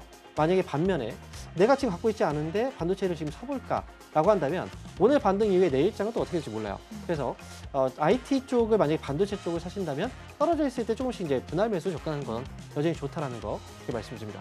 네, 오늘 예상 차익가가 워낙 또 높게 지금 시작을 하고 있기 때문에 오늘 바로 들어가는 것보다는 조금 관망세를 지켜보시면서 떨어졌을 때 들어가는 게 더 좋지 않을까라고 또 말씀을 해주셨습니다. 근데 이와 관련해서도 지금 관세 직격탄을 맞았던 애플이 계속해서 시장이 좀 흔들렸었잖아요. 네. 우리 시장에서도 애플과 관련된 소부장 관련주들이 좀 지지부진한 흐름을 보였었는데 애플이 다시 좀 회복을 해주면서 이에 대한 영향도 같이 받을 것 같습니다. 이에 대한 전략은 어떻게 세워보면 좋을까요? 애플 쪽에 큰 영향을 받는 기업들이 있어요. 특히나 우리나라 대표주들, LG그룹주죠. LG 이노텍이 대부분의 부품을 또 납품하고 있고 아이폰 쪽에 그리고 또 LG 디스플레이가 패널을 또 납품하고 있고 그래서 LG 쪽은 애플과 좀 비슷하게 움직이는 경향이 있습니다. 최근 들어서 LG 이노텍도 주가가 계속 떨어졌고요. LG 그룹주들이 전반적으로 좀 안 좋았는데 애플의 경우에는 관세 직격탄 당연히 맞을 수밖에 없죠. 해외 쪽에서 부품을 조달받아서 그래서 이제 이 완제품을 만들어서 이제 판매를 하기 때문에 그래서 결국은 이제 조달하는 과정에서 관세가 붙게 된다면 아이폰을 미국에서 300만 원 이상에 사야 되는 경우들이 생긴다는 거죠. 그래서 이번 관세 조치로 인해서 애플 역시 큰 수혜라기보다는 리스크를 한번 피했다, 위험을 좀 회피했다라고 보시면 되겠고요. 안도의 반등이 나왔다면 국내 증시에도 역시 같은 이 그룹주들 LG를 포함해서 이렇게 애플 쪽에서의 매출이 있는 그런 기업들 같은 경우에는 이번에 오늘도 역시 반등이 충분히 나와줄 수 있다라고 생각합니다. 애플이 지금 오늘 반등을 해줬기 때문에 LG 그룹주도 오늘 같이 또 반등하는 흐름은 보여지겠지만 좀 앞으로의 상황이 언제 또 손바뀜이 될지 모르기 때문에 좀 이것도 계속해서 좀 지켜보셔야 할 것 같습니다. TSMC 관련해서도 지금 1조 4천억 원 벌금을 낼 수 있다라는 상황인데 이거에 대해서도 오늘 이슈가 있었기 때문에 조금은 지켜볼 필요가 있겠죠? 아무래도 TSMC 쪽에서 벌금을 부과받는다라고 한다면 이건 아직까지는 밝혀진 게 아닙니다. 그런데 만약에 그렇게 된다면 반면에 삼성전자가 좀 수혜를 받을 수 있거든요. 네. 근데 이렇게 중국 쪽에서의 칩이 이렇게 이제 반도체라든지 이런 칩이 들어갔다고 해서 이 벌금을 부여받는다. 과거에는 이제 하이닉스도 역시 이렇게 칩이 들어갔던 적이 있었거든요. 근데 그걸로 인해서 뭔가 큰 문제가 터지지 않았습니다. 그래서 이번 역시도 확정된 건 아니기 때문에 뉴스가 일단 나왔지만 오늘 같은 분위기에는 TSMC 관련해서 주가가 떨어지거나 아니면 반사이익으로 올라거나 이런 효과보다는 사실 오늘장은 축제 분위기예요. 그냥 맞아요. 미국 증시가 올라갔고 어떤 종목들 빠지지 않고 한 번은 일단 다 올려놓고 출발할 거기 때문에 다만 이제 TSMC가 이번에 실적 발표가 또 있거든요. 이번에 3월 달에 이 분기 매출이 이제 발표가 됐는데 이 매출이 최근 들어 좋아지기 시작했어요. 좋아지고 있고 근데 파운더리 쪽에서는 삼성전자의 경쟁사이기 때문에 삼성전자 쪽에는 좀 위축이 될 수 있는 분위기가 있었는데 그게 지금 최근에도 주가 하락으로 이어졌기 때문에 저는 특별히 이제 TSMC 관련해서 조심할 부분은 없다라고 저는 생각합니다. 네, 또 말씀해 주신 대로 지금 뉴욕 증시가 굉장히 좋았기 때문에 우리 시장도 오늘 축제 분위기가 이어질 수 있다라고도 말씀을 해 주셨습니다. 코스피에서는 6.08% 상승할 것으로 예측을 하고 있고요. 코스닥 마찬가지로 5.12%로 정말 급등하면서 출발할 것으로 예측이 되고 있습니다. 또 오늘 전반적으로 좀 그 빨간 상승불을 켜줄 것으로 보이고 있으니까요. 오늘 갑자기 들어가는 것보다는 조금 더 관망세인 자세에 취하시는 것도 좋을 것 같습니다.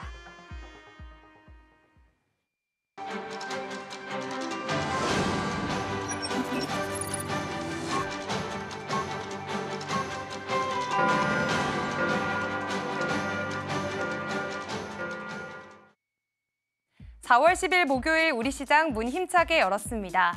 어제 우리 시장에서 코스피는 1년 5개월 만에 2,300선이 무너졌습니다. 그렇기 때문에 상호관세는 과연 누구를 위한 걸까라는 생각이 들기도 했었는데요. 하지만 간밤 트럼프 대통령이 깜짝 발표를 했었죠. 바로 상호관세를 유예하겠다라는 소식이 나왔습니다. 이런 소식이 오늘 우리 시장에서는 크게 호재로 작용했으면 하는 바람으로 좀 장을 출발했으면 좋겠고요. 또 어제까지만 해도 이 외국인의 매도세는 여전히 무서웠습니다. 결국 코스피와 코스닥 모두 1에서 2%대 낙폭 보이면서 하락 마감했는데요. 오늘 시장 상황은 어떨지 계속해서 지켜보겠습니다. 네, 현재 코스피와 코스닥 모두 강한 상승불 켜주면서 장 출발하고 있습니다. 코스피의 경우에는 4.42% 오르면서 2,395.13포인트 선 지나가고 있고요. 코스닥은 4.15% 역시나 4% 이상의 강한 상승세 보여주면서 670.12포인트 선 지나가고 있습니다. 오늘 이렇게 미증시와 함께 커플링된 양상 오늘 국내 시장에서도 살펴볼 수가 있겠습니다. 그렇다면 이어서 시가총액 상위 종목 1위부터 5위 살펴보겠습니다. 먼저 코스피입니다. 네, 코스피 시가총액 상위 종목들 현재 SK하이닉스만 보합권 지나가고 있고요. 나머지 종목들은 모두 강한 상승불 켜준 모습입니다. 특히나 삼성전자는 6.6%의 강한 상승불 켜주면서 56,500원 선에서 지나가고 있는데요. 어제 미증시에서는 필라델피아 반도체 지수가 18%나 오르는 모습을 보였습니다. 그렇기 때문에 오늘 이 국내 반도체주들에게도 조금 훈풍이 깃들 것으로 예상이 되고 있습니다. 사실 그동안 상호관세 적용 대상의 반도체가 제외되기는 했지만 디램 모듈이나 SSD 같은 완제품은 상호관세 대상에 포함된다라는 얘기가 있었는데요. 그렇기 때문에 반도체주 큰 타격이 예상됐으나 오늘은 강한 상승불 켜주면서 삼성전자 시작하고 있고요. SK하이닉스는 현재 보합권 지나가고 있습니다. 16만 5천 원 선 지나가고 있는데요. 어제 좋은 소식이 있었죠. 글로벌 디램 시장에서 삼성전자를 제치고 1위에 올랐다는 소식 있었습니다. 32년 만에 삼성전자가 2위로 내려오게 되고 또 SK하이닉스가 1위에 오르게 된 건데요. 앞으로의 이런 디램 시장에서 SK하이닉스가 계속해서 이끄는 구도가 될 것이다라는 전망도 나오고 있는 상황입니다. 이어서 LG에너지솔루션 살펴보시면 오늘 6%대 강한 상승세 보여주고 있습니다. 33만 3천 원 선 지나가고 있는데요. 간밤 테슬라 주가가 또 22%나 좀 급격하게 상승하는 모습 보여주면서 국내 2차 전지주들도 호재가 보여집니다. 다음으로 삼성 바이오로직스 살펴보겠습니다. 다른 종목들에 비해서는 조금 상승폭이 작긴 하지만 2.92% 그래도 좋은 흐름 보여주고 있고요. 100만 원 선 다시 탈환한 모습 확인해 볼 수가 있겠습니다.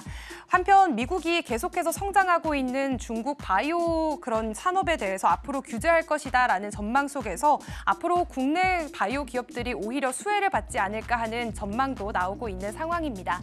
현대차도 역시나 7.3% 좋은 흐름 보여주고 있고요. 이어서 6위부터 10위도 살펴보겠습니다. 네, 나머지도 모두 상승불 강하게 켜주면서 장 출발하고 있습니다. 삼성전자 우선주 5.76% 상승했고요. 기아 6.68% 오랜만에 강한 상승불 켜주고 있는데요. 기아의 경우에는 그동안 수입차 25% 관세와 또 전기차 캐즘 현상으로 인해서 사실 그동안 판매량 목표를 가지고 왔었는데 2030년 국내외 판매량 목표를 419만 대로 낮췄습니다. 이전에 공개했던 계획보다 2.6% 낮아진 수준이었는데요. 앞으로 앞으로 기아는 목적 기반 차량이나 픽업 트럭 같이 새로운 시장을 개척하겠다라는 포부를 밝히기도 했습니다. 오늘 강하게 상승하면서 출발해주고 있고요. 셀트리온도 역시나 6%대 상승세 보여주고 있습니다. 트럼프 대통령이 조만간 의약품에다가 관세를 매기겠다라고 예고를 하면서 사실 제약바이오주들이 그동안 조금 위축된 모습 보여줬습니다. 어제 시총 상위 종목 중에서는 유일하게 5%대 낙폭을 그리기도 했는데요. 그 낙폭을 모두 만회하고 오늘 6%대로 출발하는 모습입니다. 하나 에어로스페이스와 KB금융도 모두 4%대 이상의 상승폭 그리고 있습니다. 이어서 코스닥 시가총액 상위 종목 1위부터 5위 살펴보시죠. 네, 코스닥 시장도 역시나 좋은 흐름 이어가고 있습니다. 알테오젠 5%대 강한 상승불 켜주고 있고요. 36만 5천 원 선에서 거래가 되고 있습니다. 알테오젠들 어제 제약바이오주들 역시나 낙폭이 참 컸습니다. 하지만 오늘 대장주 알테오젠 강한 상승불 켜주면서 나머지 제약바이오주들 강하게 이끌어주는 모습 확인해 볼 수가 있겠고요. 에코프로 그룹주들도 6에서 7% 상승세 보여주고 있습니다. HLB도 2% 소폭 상승한 모습 확인해 볼 수가 있겠고요. 레인보우 로보틱스는 어제장에서 또 상승불 유일하게 켜줬던 종목이었기 때문에 오늘도 그 흐름 이어가고 있습니다. 6.4% 이어가고 있고요. 이어서 6위부터 10위 살펴보겠습니다. 네, 나머지 종목들도 역시나 좋은 흐름 이어가고 있습니다. 어제 휴젤과 클래시스는 좀 오랜만에 하락세를 보이기도 했었는데 다시 이 하락세 만회하면서 6%대 좋은 흐름 이어가고 있습니다. 나머지 삼천당제약, 리가켄바이오, 코오롱 티슈진까지 모두 4%에서 7%대 강한 상승폭 보이면서 오늘 시장 좋게 출발하고 있습니다. 여기까지 시장 상황 전해드렸습니다.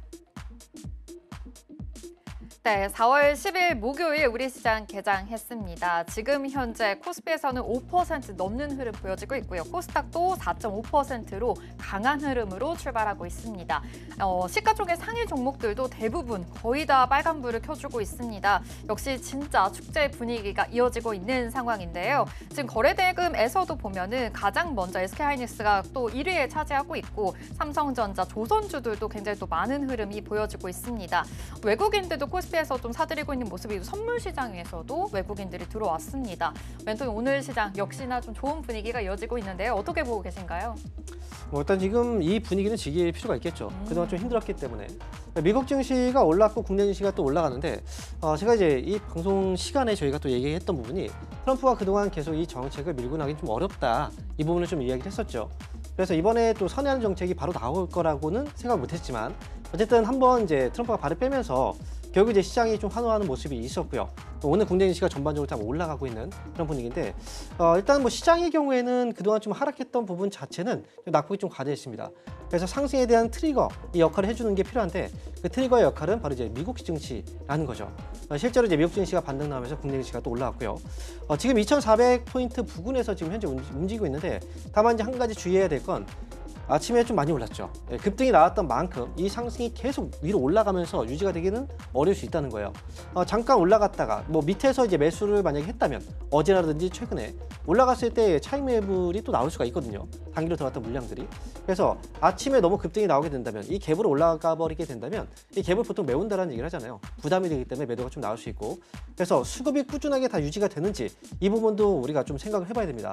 우리는 외국인들이 매수하고 있는 금액은 800억 정도의 규모에서 거래소 시장에서 매수가 들어오고 있고요. 그다음에 코스닥 시장의 경우에는 아직 수급이 없어요.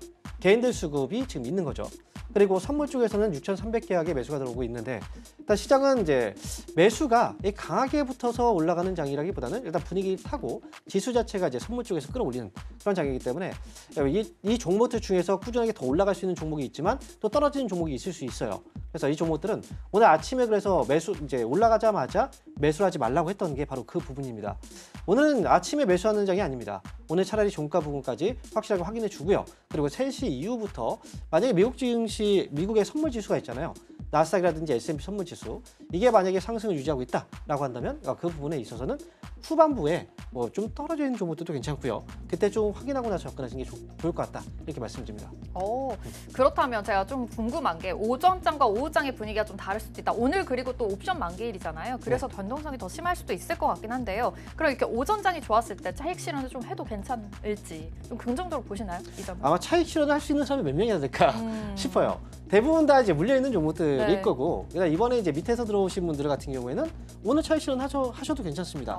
장기로 다만 나는 이걸 싸게 사서 장기로 끌고 가겠다라고 생각하고 매수하신 분들은 굳이 할 필요는 없겠죠. 하지만 단기로 나는 오늘 미국 많이 빠졌으니까 단기로 올라올 것 같다라고 하시는 분들은 오늘 아침 부분에서는 좀 정리하는 것도 저는 괜찮은 방법이라고 생각합니다. 네, 좋습니다. 어제 하락장이었잖아요. 근데 어제 하락장 속에서도 올라갔던 종목들이 있었습니다. 바로 가스관, LNG 개발 쪽이었는데 이제 알래스카 프로젝트로 인해서 좀 좋은 흐름을 이제 그 미중 간의 협상과 또 한국 간의 그런 협상 관련해서도 좋은 흐름이 이어졌었거든요. 또 스틸 관련해서도 어제 좀 좋은 흐름 보였었는데 오늘 빠지고 있습니다. 역시나 이거는 좀 단기적으로 봤었어야 하는 섹터였을까요? 이거는 사실 시장에서 수급들이 이동할 수 있는 경로들이 별로 없었어요. LNG 같은 경우에는 확실하게 뭔가 재료가 있었고 미국에서 지금 원하고 있는 거기 때문에 LNG를 지금 미국은 전 세계적으로 수출을 좀 많이 하겠다. 이걸 통해서 무역 적자를 메우겠다라는 생각이었고 한국도 지금 LNG에 대한 수입 비중이 미국에서 들어오는 수입은 10%밖에 되지 않아요. 네. 그래서 한국이 이 부분을 미국 쪽으로 더 확대시켜 나가는 이런 전략이 일단 중요했던 거고 미국에서 그걸 원했다는 거죠. 그래서 조선주 같은 경우에도 우리가 좀 협력을 하자라고 얘기했던 부분들도 결국 이제 LNG에 대한 부분이 이제 미국에서 컸기 때문에 이걸 지금 확대하고자 하는 이 정책이었기 때문에 그래서 이쪽으로 몰렸던 건데 근데 이제 관세가 지금 낮았단 말이죠. 유예가 됐단 말이죠. 그렇다면 굳이 이쪽으로 자금이 몰릴 이유는 없다. 그래서 그 전에 이제 관세로 인해서 만약에 올라간 종목들이 이 차익 매물이 나오면서 쏟아지는 종목들이 좀 많이 나올 수가 있어요. 이 정책 그대로 가게 된다면 말이죠. 그래서 지금 많이 올라간 종목들, 이 관세 정책으로 인해서 오히려 이제 반사이익이라든지 또는 피해갈 수 있다라고 생각했던 그런 종목들은 많이 올라왔다면 그 종목들은 빠질 수가 있다는 거죠. 그래서 관광 관련주들, LNG 관련주들의 경우에는 이제 뭐 시세가 끝냈다라는 건 아닌데 단기로 들어갔던 물량들이 빠지는 거고 이 조정은 시장이 올라갈 때 조금 더 깊게 나올 수도 있으니까 이 부분에 주의해서 지금 바로 뭐 떨어졌으면 지금 한번 사볼까 이런 생각은 좀 버리시는 게 좋겠다는 거죠. 네, 지금 또 이게 시장이 많이 올라오고 있는 만큼 코스피에서 선물이 또 5% 급등하고 있습니다. 지금 매수 사이드카가 발동했다는 속보 전해드리겠습니다. 월요일에는 또 많이 빠졌기 때문에 매도 사이드카가 발동을 했었는데 오늘은 이렇게 또 많이 올라오면서 매수 사이드카가 발동했다는 소식 전해드리겠습니다. 아무래도 좀 이렇게 시장이 너무 좋다 보니까 너무 또 이렇게 수급이 몰리게 되고 또 상승부를 계속해서 켜주고 있는데 오후장에 걔네 또 조심해야 될 것 같다. 또 변동성이 클 수도 있다라는 점 좀 체크를 하시면서 투자 전략 세워보시면 좋을 것 같습니다. 지금 LNG 관련해서 이렇게 또 스틸 관련해서도 말씀을 해주셨는데요. 사실은 지금 거래 상위 쪽으로 몰려있는 그 섹터를 보니까 조선 쪽으로 굉장히 많습니다. 계속해서 조선 쪽은 잘 갔기 때문에 조금은 이제 너무 위에 있다라는 이야기도 해주신 적이 있었는데 조선 쪽으로는 또 어떻게 보면 괜찮을까요? 조선주가 올라갔던 것 중에 이제 중요한 요인이 바로 미국에서 투자 협업에 대한 얘기가 나왔었기 때문에 조선주는 건들지 않을 거다라고 이제 생각을 했던 거죠. 실제로 지금 미국에서 방금 앞에서도 LNG에 대해서 이야기를 했었죠. 그런데 LNG에 대한 선박이 되게 필요하죠. 만약에 이제 미국에서 LNG를 수출을 만약에 하려고 한다면 LNG를 이제 실어 나를 수 있는 선박이 되게 많이 필요합니다. 그런데 전 세계에서 LNG 선박을 만들 수 있는 나라가 3나라밖에 없죠. 한국하고 중국하고 일본. 그리고 과거에는 구형 선박이 대세였다면 요즘에는 이제 멤브레인형 선박, 신형 선박이 되게 대세죠. 근데 이게 효율성도 되게 높고요. 그런데 이 멤브레인형 선박을 만들 수 있는 나라는 한국하고 중국이에요. 그런데 이제 이 미국의 경우에는 이제 중국은 당연히 견제 대상이고 우방 국가는 한국이란 말이죠. 그래서 우리나라를 지금 특히나 원하는 게 바로 이제 이 멤브레인형 선박에 대한 기술을 갖고 있고 LNG 쪽에서에 대한 투자가 지금 절실하기 때문에 그래서 한국 쪽에 대한 이제 협업을 좀 요청하는 건데 그래서 조선주 같은 경우에는 그런 의미에서 본다면 당연히 이제 미국 쪽에서의 수혜는 볼 수가 있어요. 그러니까 지금까지 많이 올라갔던 겁니다. 그렇지만 뭐든지 이제 그렇죠. 한쪽에 과하게 집중이 되다 보면은 이게 시세가 무한적으로 계속 올라갈 수는 없어요. 결국은 선박에 대한 수주도 이 경제 상황에 맞게 흘러가게 된단 말이죠. 경제 상황이 만약에 좀 좋지 않으면 선박 수주도 많이 나올 수가 없어요. 그리고 선박이 수주가 된다고 하더라도 나중에 경제 상황이 여의치 않으면 이게 또 중간에 취소가 될 수도 있단 말이죠. 그래서 지금은 조선주 쪽은 많이 올라온 상태고요. 만약에 이런 상황에서 시장 분위기가 올라간다면 역시 국내 증시는 공매도가 지금 허용이 된 상태입니다. 당연히 하방에 대한 압력을 받을 수 있고 이 차익을 가장 많이 노릴 수 있는 업종도 역시 이 조선 쪽이기 때문에 그래서 이 부분에 대해서는 이 단기적으로 갑자기 또 흔들릴 수도 있고 또 올라갈 수도 있어요. 뭐 떨어지면 다시 올라간다 이렇게 무작정 생각하지 마시고요. 흔들리는 순간부터는 좀 피하셔야 된다, 조심하셔야 된다는 거 말씀드립니다. 네, 아무래도 또 많이 올라온 만큼 흔들릴 때 조금은 조심하셔야 된다라는 관점까지도 말씀을 해주셨습니다. 오늘 전반적으로 반도체 섹터들 많이 올라가고 있고요. HBM, 소캠, 전선, 유리기판 관련 종목들도 많이 올라가고 있는 상황입니다. 사실 이렇게 다 지금 시장이 전반적으로 좋기 때문에 축제 분위기긴 하지만 이게 만약에 또 흔들렸을 때 또 대응을 해야 되는 나만의 그런 섹터가 또 있어야 되잖아요. 이렇게 봐야 될 때 저는 실적이 잘 나오는 종목들을 봐야 되지 않을까라는 생각이 드는데 요즘 화장품 쪽으로 이제 좋은 전망들이 막 계속해서 나오고 있습니다. 이쪽 화장품 전반적으로는 어떻게 보고 계실까요? 화장품주는 여전히 좋다고 생각해요. 이미 실적은 확인이 됐고요. 그리고 경제 상황이 좋지 않았지만 실적도 이제 기본적인 실적이 탄탄했던 그런 기업이기도 하고요. 네. 그리고 이제 중국 쪽에서의 과거 매출도 많이 있었고, 그다음에 또 일본 쪽도 많이 수요처이긴 했지만 최근 들어서 미국이라든지 유럽 쪽에서도 많이 좀 발을 뻗어 나가고 있는 그런 분위기였단 말이죠. 화장품의 경우에는 이번 관세에 대해서 이제 정책이 있어서 그 전에 무관세였잖아요. 네. 근데 관세 25% 받는다. 그래서 이제 약간의 위축되긴 했지만 결국은 관세가 유예되면서 10%의 기본 관세를 이제 물게 됐다는 것 자체가 이 부분에 있어서 이제 수혜가 될 수도 있다라고 볼 수 있고요. 그리고 이제 중국을 견제를 좀 많이 강하게 하기 시작했습니다. 그렇다면 중국은 내수 경제를 살리기 위해서 또 소비를 촉진시키기 위한 정책이 또 필요하죠. 여기에 있어서 중국 관련주들도 일시적으로나마 수급이 또 살아날 수 있고 그 안에서 본다면 화장품주들도 그 안에 포함되어 있다 이렇게 볼 수가 있겠죠. 관세 유예뿐만이 아니라 이렇게 중국의 소비 관련돼서도 기대감이 있는 상황이기 때문에 좀 동반 상승할 여력이 있다라고도 말씀을 해주셨습니다. 그렇다면 오늘 또 지금 이렇게 상승하는 장이고 변동성도 예측이 되고 있는 상황에서 오늘의 체크 포인트만 말씀을 해주신다면요. 자, 오늘은 일단 먼저 무리하게 들어가지 말자라는 이야기를 해드리고요. 그리고 이제 만약에 종목들을 매수를 한다라고 생각한다면 네. 일단 시총 상위주 쪽으로 관심을 좀 많이 두시는 것도 좋습니다. 특히나 IT, 반도체 같은 경우에는 미국의 수출 비중이 그래도 좀 높아요. 한 8% 가까이 되고요. 근데 자동차 섹터 같은 경우에는 50%가 넘죠. 그렇기 때문에 이번에 수혜를 좀 크게 볼 수 있고 시장을 끌어올릴 수 있는 종목들은 이 대형주 중심으로 좀 보시는 게 좋겠다라는 거 말씀드립니다. 네, 오늘에도 아무래도 조금 더 안정적인 대형주 위주로 또 투자 전략 세워보시면 좋을 것 같다라고도 말씀을 해주셨습니다. 오늘 스탁 포인트는 여기서 마무리하도록 할게요. SCB의 황민영 멘토와 함께했습니다. 고맙습니다. 네, 감사합니다.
네, 계속해서 캐스팅콜로 이어가 보도록 하겠습니다. 오늘 도움 말씀에는 ISET 김태성 본부장 자리해 주셨습니다.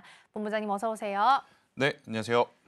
오늘 본부장님 넥타이 색깔처럼 네, 오늘 시장이 빨갛게 빛이 나면서 출발했습니다. 사실 예상했던 일이었긴 합니다.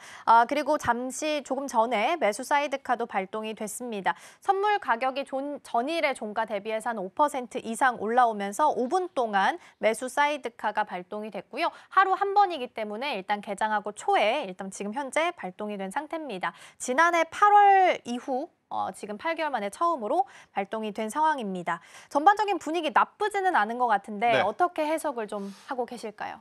일단 굉장히 좋은 점도 있고요. 그런데 이 좋은 속 안에서도 우리가 경계해야 될 부분도 있는 시장인 것 같습니다. 일단 좋은 이야기를 좀 먼저 해드려 보면 결국 이제 트럼프가 타겟으로 한 것은 그 어떤 나라도 아니고 중국임을 한 번 더 확인을 그렇죠. 해줬기 때문에 이 부분에 이제 굉장히 많은 투자자분들과 시장의 기업들이 이제 환호를 해줬고 특히나 미국 같은 경우에는 내부적으로는 서비스업 중심입니다. 그러다 보니까 제조업 기준으로의 공장들이 굉장히 많은 어떤 기업들이 동아시아 쪽에 분포가 되어 있었어요. 그런 부분들이 지난주부터 이번 주 주가의 어떤 조정의 요인이었는데 이런 부분들이 일시적으로 해소가 되다 보니 애플 올랐죠. 엔비디아 올랐죠. 마이크론 올랐죠. 반도체 IT뿐만 아니라 전반적으로 지금 섹터 전체가 오른 그러한 상황. 특히나 이제 필라델피아 반도체 지수가 저도 이렇게 오른 것을 본 적이 있나 싶어요. 네, 18% 정도 지금 올라가면서 당연히 우리나라 증시를 비롯해서 일본 증시까지도 굉장히 좋은 출발을 보이고 있다. 이게 이제 장점 중에 하나인데 단점은 뭐냐면 지금 코스닥이 1%도 아니고 2%도 아니고 무려 5% 가깝게 올랐습니다. 그런데 지금 현재 기관과 외국인들의 수급을 보면 네. 그렇게까지 강하게 시장에 들어오고 있다고 느껴지진 않아요. 맞아요. 그렇기 때문에 개인 투자자분들의 어떤 포모 현상에 시달리기 싫은 투기적인 매수세가 일시적으로 좀 장 초반에 들어온 부분들이 있기 때문에 이 부분들은 11시, 12시 그러니까 점심시간 이후에 종합권 증시의 방향성을 보면서 한 번 더 체크를 해볼 필요는 있지 않겠는가라는 의견. 그래도 추가적으로 하락이 나오게 되었을 경우에는 사실 코스피도 그렇고 코스닥도 그렇고 정말 힘들 뻔했거든요. 네. 코스피야 이미 연 저점을 한번 깨고 내려간 상황. 이렇게 되면 코스닥도 한 번 더 저점이 깨질 수 있겠다라던 그런 불안감을 갖고 있었던 상황 속에서 이제 반등세가 나왔기 때문에 우선은 1차적으로는 안도를 한번 할 수는 있다. 네. 하지만 여전히 유예이고 미국과 중국의 관계는 계속 ING 중이다라는 것을 염두에 두셔야 된다는 의견 드려보도록 하겠습니다. 그러니까요. 딱 그 질문을 드릴까 했어요. 네. 어쨌든 간 90일 유예라서 그냥 유예된 것뿐이라 시간만 벌었다라는 시선들도 있어서 일단 너무 좋긴 한데 믿어도 되나라는 시각들이 있긴 한 것 같습니다. 네. 그래서 어제 2300선 이탈이 나왔어요. 네. 그리고 언제든 트럼프 대통령이 또다시 코멘트를 좀 안 좋게 한다면 이거 다시 이탈하는 것쯤은 또 다시 벌어질 수도 있다라는 생각도 들거든요.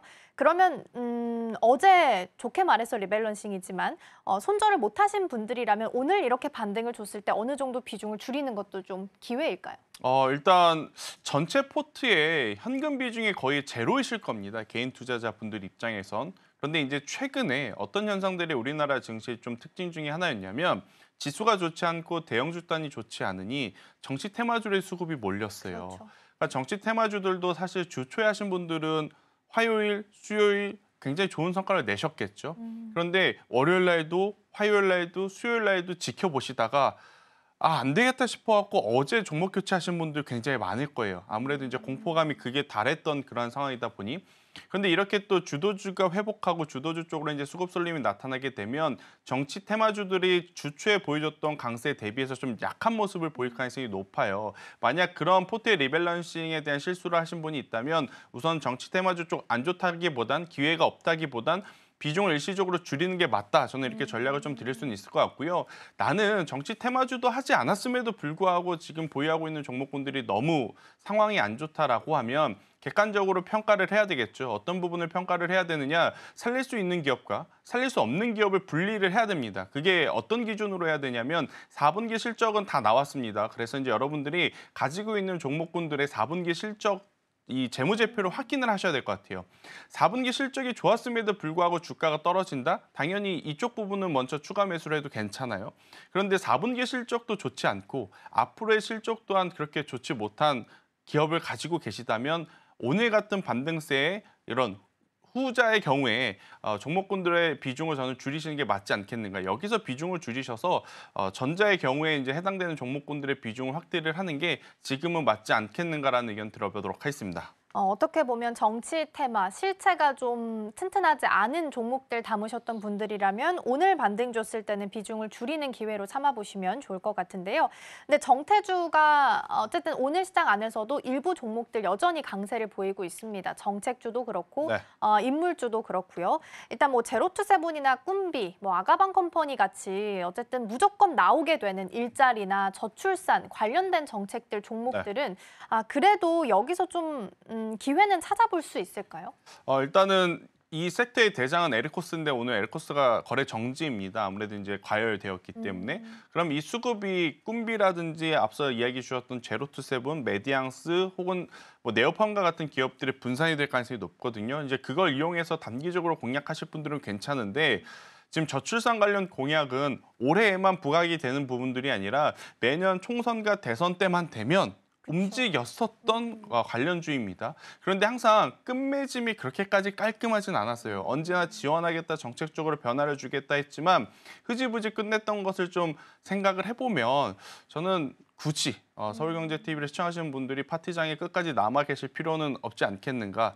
조금 빨리 나오는 게 아쉬울 때가 있겠지만 그래도 수익이 나셨다라고 하면 저는 너무 공격적으로 이쪽에 대한 관심도를 더 높이는 것은 위험할 수 있겠다라는 의견. 왜냐, 지금 뭐 전체적으로 인구가 감소를 하니까 이들 기업에 대한 실적이 그렇게 좋진 않아요. 그렇기에 저는 중장기 관점으로의 투자라기보단 단기적인 투자의 관점으로 이제 트레이딩 관점으로 접근을 하시는 게 정책 관련 혹은 테마주 관련해서는 더 맞는 선택지가 아니겠는가라는 의견 드려보도록 하겠습니다. 네, 정책주 늘 대선 관련할 때쯤 돼서 나오는 종목들이긴 합니다만 박수 칠 때 떠나야 된다. 파티장에 혼자 남지 않도록 비중 조절 잘 하면서 가셔야 될 것 같습니다. 관세 때문에 어제 이제 개장하고 나서 수출주보다는 내수 위주로 움직이는 종목들 좀 봐야 된다라는 이야기를 나눴었는데 관세는 앞서 말씀드린 것처럼 유예일 뿐입니다. 그렇다면 오늘 이런 시장 안에서 좀 늘릴 만한 비중 종목들도 좀 있을까요? 굉장히 많을 수밖에 없을 것 같아요. 제가 계속 좀 많이 강조드렸던 부분 중에 하나가 뭐냐면 대외적으로 센티멘탈 쪽으로 지금 어떻게 보면 이슈가 발생이 된 거잖아요. 그러니까 해당 기업들의 근본적인 기술력에 대한 문제가 생겼다면 그런 기업들은 지금 사면 안 되겠죠. 아무리 기술적 반등이 나온다 하더라도. 하지만 근본적으로 가지고 있는 기술에 문제 없고 지금 영업하는 것에 크게 문제가 없는데 앞으로 어떠한 이유 때문에 영업력이 떨어질 것 같다라는 막연한 불안감에 지금 센티멘탈이 무너지면서 조정이 나오는 섹터도 굉장히 많거든요. 그러다 보니까 확실하게 필수 소비재라고 여겨지는 뭐 라면이라든지 아니면 뭐 의식주 관련한 기업들이 그 빈 공간을 잘 채워왔지만 지금처럼 어떻게 보면 트럼프의 한마디의 시장의 변동성을 이렇게 크게 보이는 시장이라면 음식료품주들을 이제 트레이딩 하시는 것보다는 이제는 기존의 주도주 그리고 가지고 계신 종목군들에 대한 추가 매수를 고려해야 되지 않겠는가라는 의견을 저는 드려보도록 하겠습니다. 주도주나 오히려 펀더 튼튼한 종목들 계속 강조를 좀 해주셨습니다. 그럼 이번엔 시선을 좀 돌려서 조선이랑 LNG 프로젝트 보겠습니다. 어제 이제 트럼프 대통령이 미국 조선업 재건에 대해서 행정명령에 서명했다라는 기사가 좀 보도가 됐고요. 어제 이제 LNG 프로젝트 같은 경우에는 한덕수 권한대행과 트럼프 대통령 사이의 통화 속에서 기대감이 좀 높아지면서 오름세를 시연을 했습니다. 어쨌든 콕 집어서 얘기한 건 조선이랑 LNG입니다. 그래서 성광밴드처럼 본부장님 만약에 이 두 가지 모멘텀을 다 가지고 갈 수 있는 종목들이 있다면 추려보면 좋을 것 같거든요. 일단 행정명령을 통해서 우리가 한 가지 짚고 넘어가야 될 부분은 뭐냐면 일단 해당 행정명령에 가장 민감하게 반응할 수 있는 부분은 MRO 사업을 가지고 있는 쪽입니다. 대표적으로. 그럼 하나오션. 그렇죠. HD 현대중공업과 하나오션인데 지금 HD 현대중공업 같은 경우에는 7%대 상승이고요. 하나오션 같은 경우에는 이제 6%대 강세인데 지금 하나오션 같은 경우에는 오히려 좀 음봉 캔들이 좀 나왔어요. 대신에 HD 현대중공업 같은 경우에는 지금 밑에서 또 강하게 치고 올라가는 좀 모습을 보이고 있어서 두 기업의 뭐 굳이 이제 차이점을 찾는다라고 하면 하나오션은 먼저 지금 MRO 사업에 입찰을 뛰어들었고 작년에 HD 현대중공업은 그때 당시에 입찰을 할 수 있었음에도 불구하고 입찰을 하지 않았었습니다. 그럼 HD 현대중공업은 무엇을 보려고 했었는가 그것을 우리가 고민을 해볼 필요는 있어요. 아마 HD 현대중공업은 미국을 제외한 호주라든지 다른 나라 혹은 아시아권의 굉장히 많은 나라의 MRO 사업을 이미 하고 있거든요. 근데 여기에 마진율에 대한 고민이 계속 붙어요. 과연 미국이 MRO 사업을 주긴 하겠지만 이 사업을 통해서 우리 기업이 정말로 벌어들일 수 있는 수익이 얼마일까에 대한 계산은 좀 두들겨 봐야 되는 상황인 것 같아요. 근데 그걸 지켜보기 위해서 아마 작년에 HD현대중공업은 할 수 있었음에도 불구하고 하지 않았던 게 아닌가 저는 개인적으로 생각이 들고 있고요.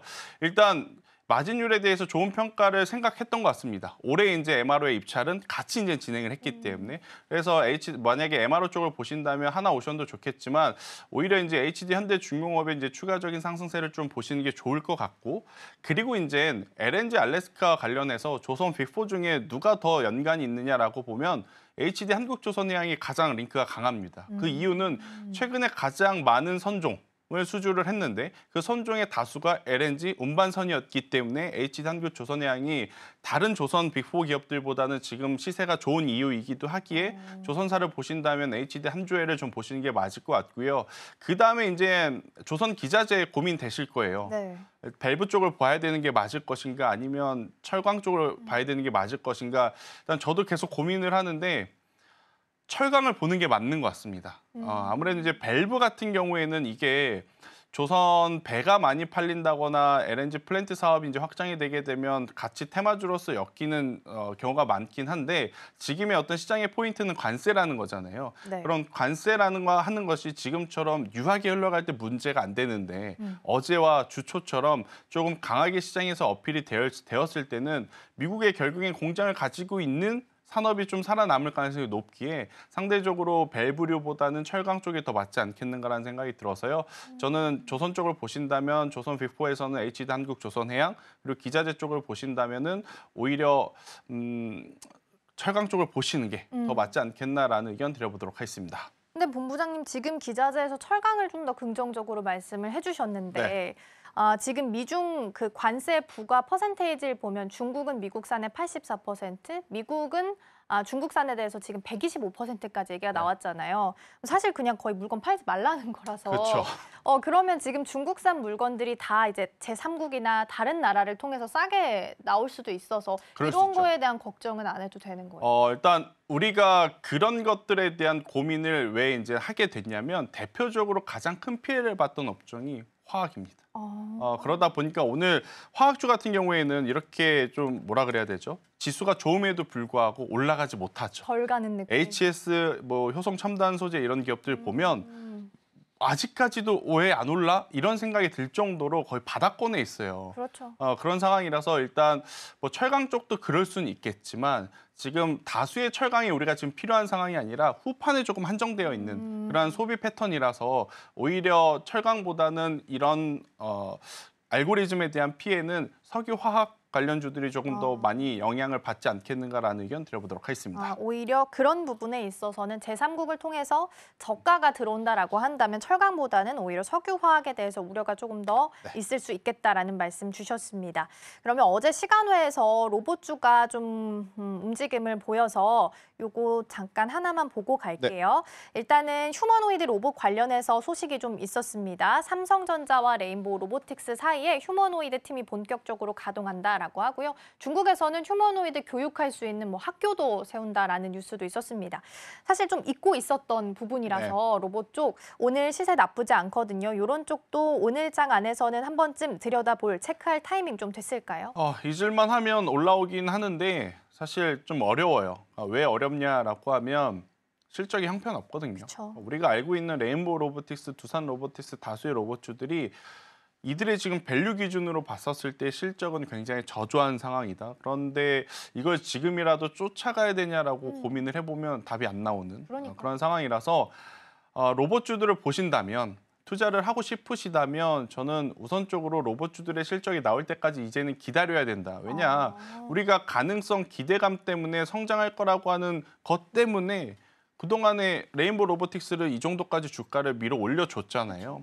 그런데 여기에 어떻게 보면 걸맞는 숫자가 나오지 않음에도 불구하고 계속해서 우리가 관심을 주는 건 짝사랑일 수밖에 없기 때문에 이쪽 부분은 좀 고민이 필요하지 않겠는가. 우리가 관심을 주는 대로 좀 실적이 나오는 업종들이 워낙 많아서 그러니까 로봇주들에 대해서 제가 불신이 아니라 안 좋다라기보단 상대적으로 더 좋은 쪽이 많기 때문에 그쪽을 좀 바라보자라는 의견 드려보도록 하겠습니다. 딱 좋은 표현인 것 같아요. 짝사랑. 로봇주에 대한 짝사랑은 일단 시간이 조금 더 필요하다. 실적 숫자 찍힐 때까지 조금 더 기다려보자라는 말씀 주셨습니다.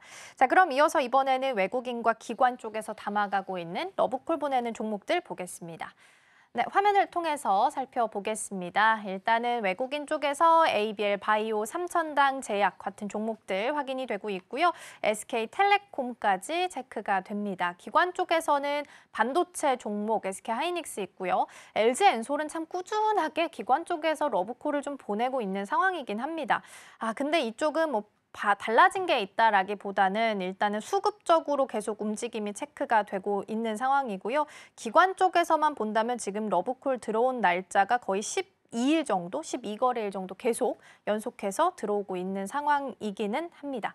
그리고 조선방사는 여전히 긍정적인 부분 코멘트 나오고 있고요. 앞서서 우리 본부장님께서 말씀해 주신 것처럼 트럼프 대통령이 미국 조선업 재건에 대해서 행정명령을 내렸고 그렇다면 가장 중요하게 봐야 되는 게 MRO 그리고 그렇다면 그 밑에 따라오는 종목으로 HD 현대중공업과 하나오션 말씀해 주셨는데 오늘 마침 기관 쪽에서 두 종목 모두 다 담아가는 것으로 체크되고 있습니다. 자, 그럼 오늘은 외국인 1위 종목 ABL 바이오 체크해 보겠습니다. 사실 며칠 전에 나왔던 기사라서 추가적인 상승세를 좀 이어가고 있긴 합니다. 시총이 한 2조 정도 됐었는데 계약 규모가 4조라서 시총 뛰어넘는 굉장히 좋은 성적표를 좀 들고 온 상황인데 너무 좋은데 본부장님 이거 가지고 전임상 시작해서 일상하고 이상하고 시간이 굉장히 많이 필요한 상황이거든요. 물론 연기금이 들어와 주는데 연기금 쪽은 시간이 많이 필요해도 기다려줄 수 있지만 개인 투자자는 그렇지 않잖아요. 그래서 반등을 줄 때마다 조금씩 보유하고 계셨던 분들은 비중을 조금씩 줄여가야 되는 구간인 건가요? 일단 플랫폼을 가지고 있는 원천 기술을 가지고 있는 기업이기 때문에 저는 장기 투자도 조금 더 매력적으로 봐야 되지 않겠는가. 알테오젠을 좀 생각해 보실 필요는 있을 것 같아요. 알테오젠과 리아켄바이오 같은 경우에도 마찬가지로 지금 결국엔 글로벌 빅파마하고의 연결고리가 굉장히 강하죠. 강하다는 것은 어떤 것을 이제 근거로 할 수 있냐면 바로 기술 체결한 돈입니다. 돈의 규모가 굉장히 크잖아요. 4조가 넘는 그런 상황이라서 ABL 바이오 같은 경우에는 지금 시선은 극명하게 갈릴 겁니다. 이걸 왜 트레이딩 기준으로 봐 이렇게 생각하시는 분들 아니 이렇게 높은 걸 여기서 사서 계속 가져가라고 나는 그냥 줄 때 수익을 줄 때 빨리빨리 트레이딩 해야겠다 하시는 분 이렇게 극명하게 나뉠 것 같은데 지금 외국인들이 매수를 해주고 있다는 것에 우리가 주목해 볼 필요가 있어요. 앞서 저희가 CG를 통해서 외국인들의 순매수 상위와 기관의 순매수 상위를 보여드렸는데 이 결이 완전히 다르죠. 네, 맞아요. 기관은 기술주들을 집중적으로 담고 지금 외국인들 입장에서는 여전히 관세에 대한 압박에서 조금은 상대적으로 먼 쪽을 1, 2위를 담고 있다는 걸 저는 염두를 하셔야 될 것 같아요. 그래서 일단 ABL 바이오 같은 경우에는 긍정적으로 더 보시는 게 중요할 것 같고요. 만약 ABL 바이오가 조금씩 조정이 나올 때 반대로 기술주들에 대한 상승력이 강해지면 저는 ABL 바이오 같은 경우에는 일시적으로 좀 수익을 챙기시고 기술주를 갖다가 추후에 조정이 나오면 그때 사도 저는 괜찮지 않겠는가. 어차피 이제 시간은 좀 많이 필요할 겁니다. 검증을 또 받아야 되는 이제 시간도 필요하기 때문에 굳이 앞서 이제 앵커님께서 이야기하셨다시피 본인의 성향의 중장기 투자가 맞으면 상관이 없는데 그렇지 않다면 그냥 수익을 줄 때 좀 챙기는 것도 괜찮다 생각이 들고 있고 그리고 이제 낮은 위치에서 상대적으로 좀 부담 없이 또 공략할 수 있는 기업 중에 하나가 어제 그제 뉴스가 나왔었던 퓨처캠 같은 경우에는 계속 좀 바라봐도 괜찮다. 지금 우리나라 굉장히 많은 파이프라인을 가지고 있는 나라임에도 불구하고 이 전립선 암 치료제가 굉장히 지금 화두거든요. 전체 암 시장에서 전립선 암 환자가 두 번째로 많다고 그래요. 그러다 보니까 결국 이쪽에 특화되어 있는 기업들의 관심도가 높아지고 있고 특히나 경쟁사 노바티스 대비 굉장히 적은 약물로 더 높은 효능을 보여준 임상 이상의 데이터가 있기 때문에 낮은 위치에서 그럼 올라가는 종목을 찾고 계시다면 퓨처캠을 보시는 게 맞지 않겠나라는 의견 드리도록 하겠습니다. 퓨처캠은 좋은 소식이 있었음에도 불구하고 사실상 주가는 조금 아쉽긴 하네요. 오늘도 한 1%대 상승불이긴 한데 음봉 캔들로 그림 그려져 있습니다. 다만 아랫골이 달리면서 말아 올리려는 시도는 좀 보여지고 있는 것 같으니까 종가까지 함께 좀 체크해 보시면 좋겠습니다. 자, 그럼 이어서 오늘 올라오고 있는 오늘 주목해 볼 만한 테마들도 함께 체크해 보겠습니다. 오늘은 사실 세 가지 테마 모두 다 관세에서 자유로울 수는 없었던 섹터라서 세 가지 함께 다 열어볼게요. 전기, 전자랑 자동차, 그리고 마지막으로는 2차 전지인데 어쨌든 관세 영향이 있는 쪽이었고 90일 유예에 대한 코멘트가 나오게 되면서 사실 너도 나도 할 것 없이 오늘 다 전반적으로 강세는 보이고 있습니다. 그래서 오늘 일단 반도체부터 전기, 전자 쪽부터 점검을 좀 해보면 좋을 것 같거든요. 네, 반도체를 이야기하고 싶지만 반도체는 이미 다 알고 있기 때문에 네. 조금은 이제 논외지만 오늘 꼭 체크를 좀 해드리고 싶은 기업들이 있어요. 바로 이제 LG 그룹사 많이들 좀 걱정하시고 고민 많으셨을 것 같습니다. 네. 아니 실적이 그렇게 나쁜 것도 아닌데 너무나 조정의 폭이 큰 거 아니야라고 생각을 하셨죠. 일단 LG전자 같은 경우에는 굉장히 많은 어떤 백색가전의 생산 기지가 베트남에 있어요. 그러다 보니까 이번 관세에 가장 또 큰 타격을 좀 받고 있고 LG 디스플레이라든지 LG 이노텍 같은 경우에는 결국엔 애플 아이폰 밸류체인에 걸려 있다 보니까 애플의 주가가 빠지는데 이들이 단독으로 올라올 수는 없죠. 그런데 간밤에 나왔었던 뉴스의 가장 큰 수혜, 지금까지 관세의 가장 큰 피해가 애플이었다면 또 간밤에 나온 트럼프의 행동에 가장 큰 수혜를 받았던 쪽이 애플이에요. 그렇기 때문에 그동안에 가장 미운오리 새끼였던 LG 이노텍부터 저는 한 번 더 이제는 체크해볼 필요가 있지 않겠는가라는 의견 한번 드려보도록 하겠고 결국 이 애플의 생산 공정을 미국으로 좀 가져오라고 트럼프가 이야기를 하고는 있지만 현실적으로는 어려울 겁니다. 그러면 기존에 생산하고 있던 데서 계속 생산을 하거나 혹은 인도 쪽에 지금 계속해서 발을 넓히고 있는 상황이라서요. 그쪽 공장을 활용을 한다면 지금 미국과 중국 사이에서 애플이 눈치 볼 필요는 전혀 지금 없는 상황이기 때문에 그동안의 주가의 조정은 기회로 좀 봐야 되지 않겠는가라는 의견을 한번 조심스럽게 드려보면서 결국 모바일 폰에 AI가 탑재되는 지금 현재의 시기가 교체 수요 심리를 가장 높게 지금 끌어당길 수 있다는 걸 우리가 삼성전자 잠정 실적 발표, 갤럭시 S25 시리즈의 수요로 확인을 했기에 저는 이 부분에 대한 관심을 좀 가져보자. 그래서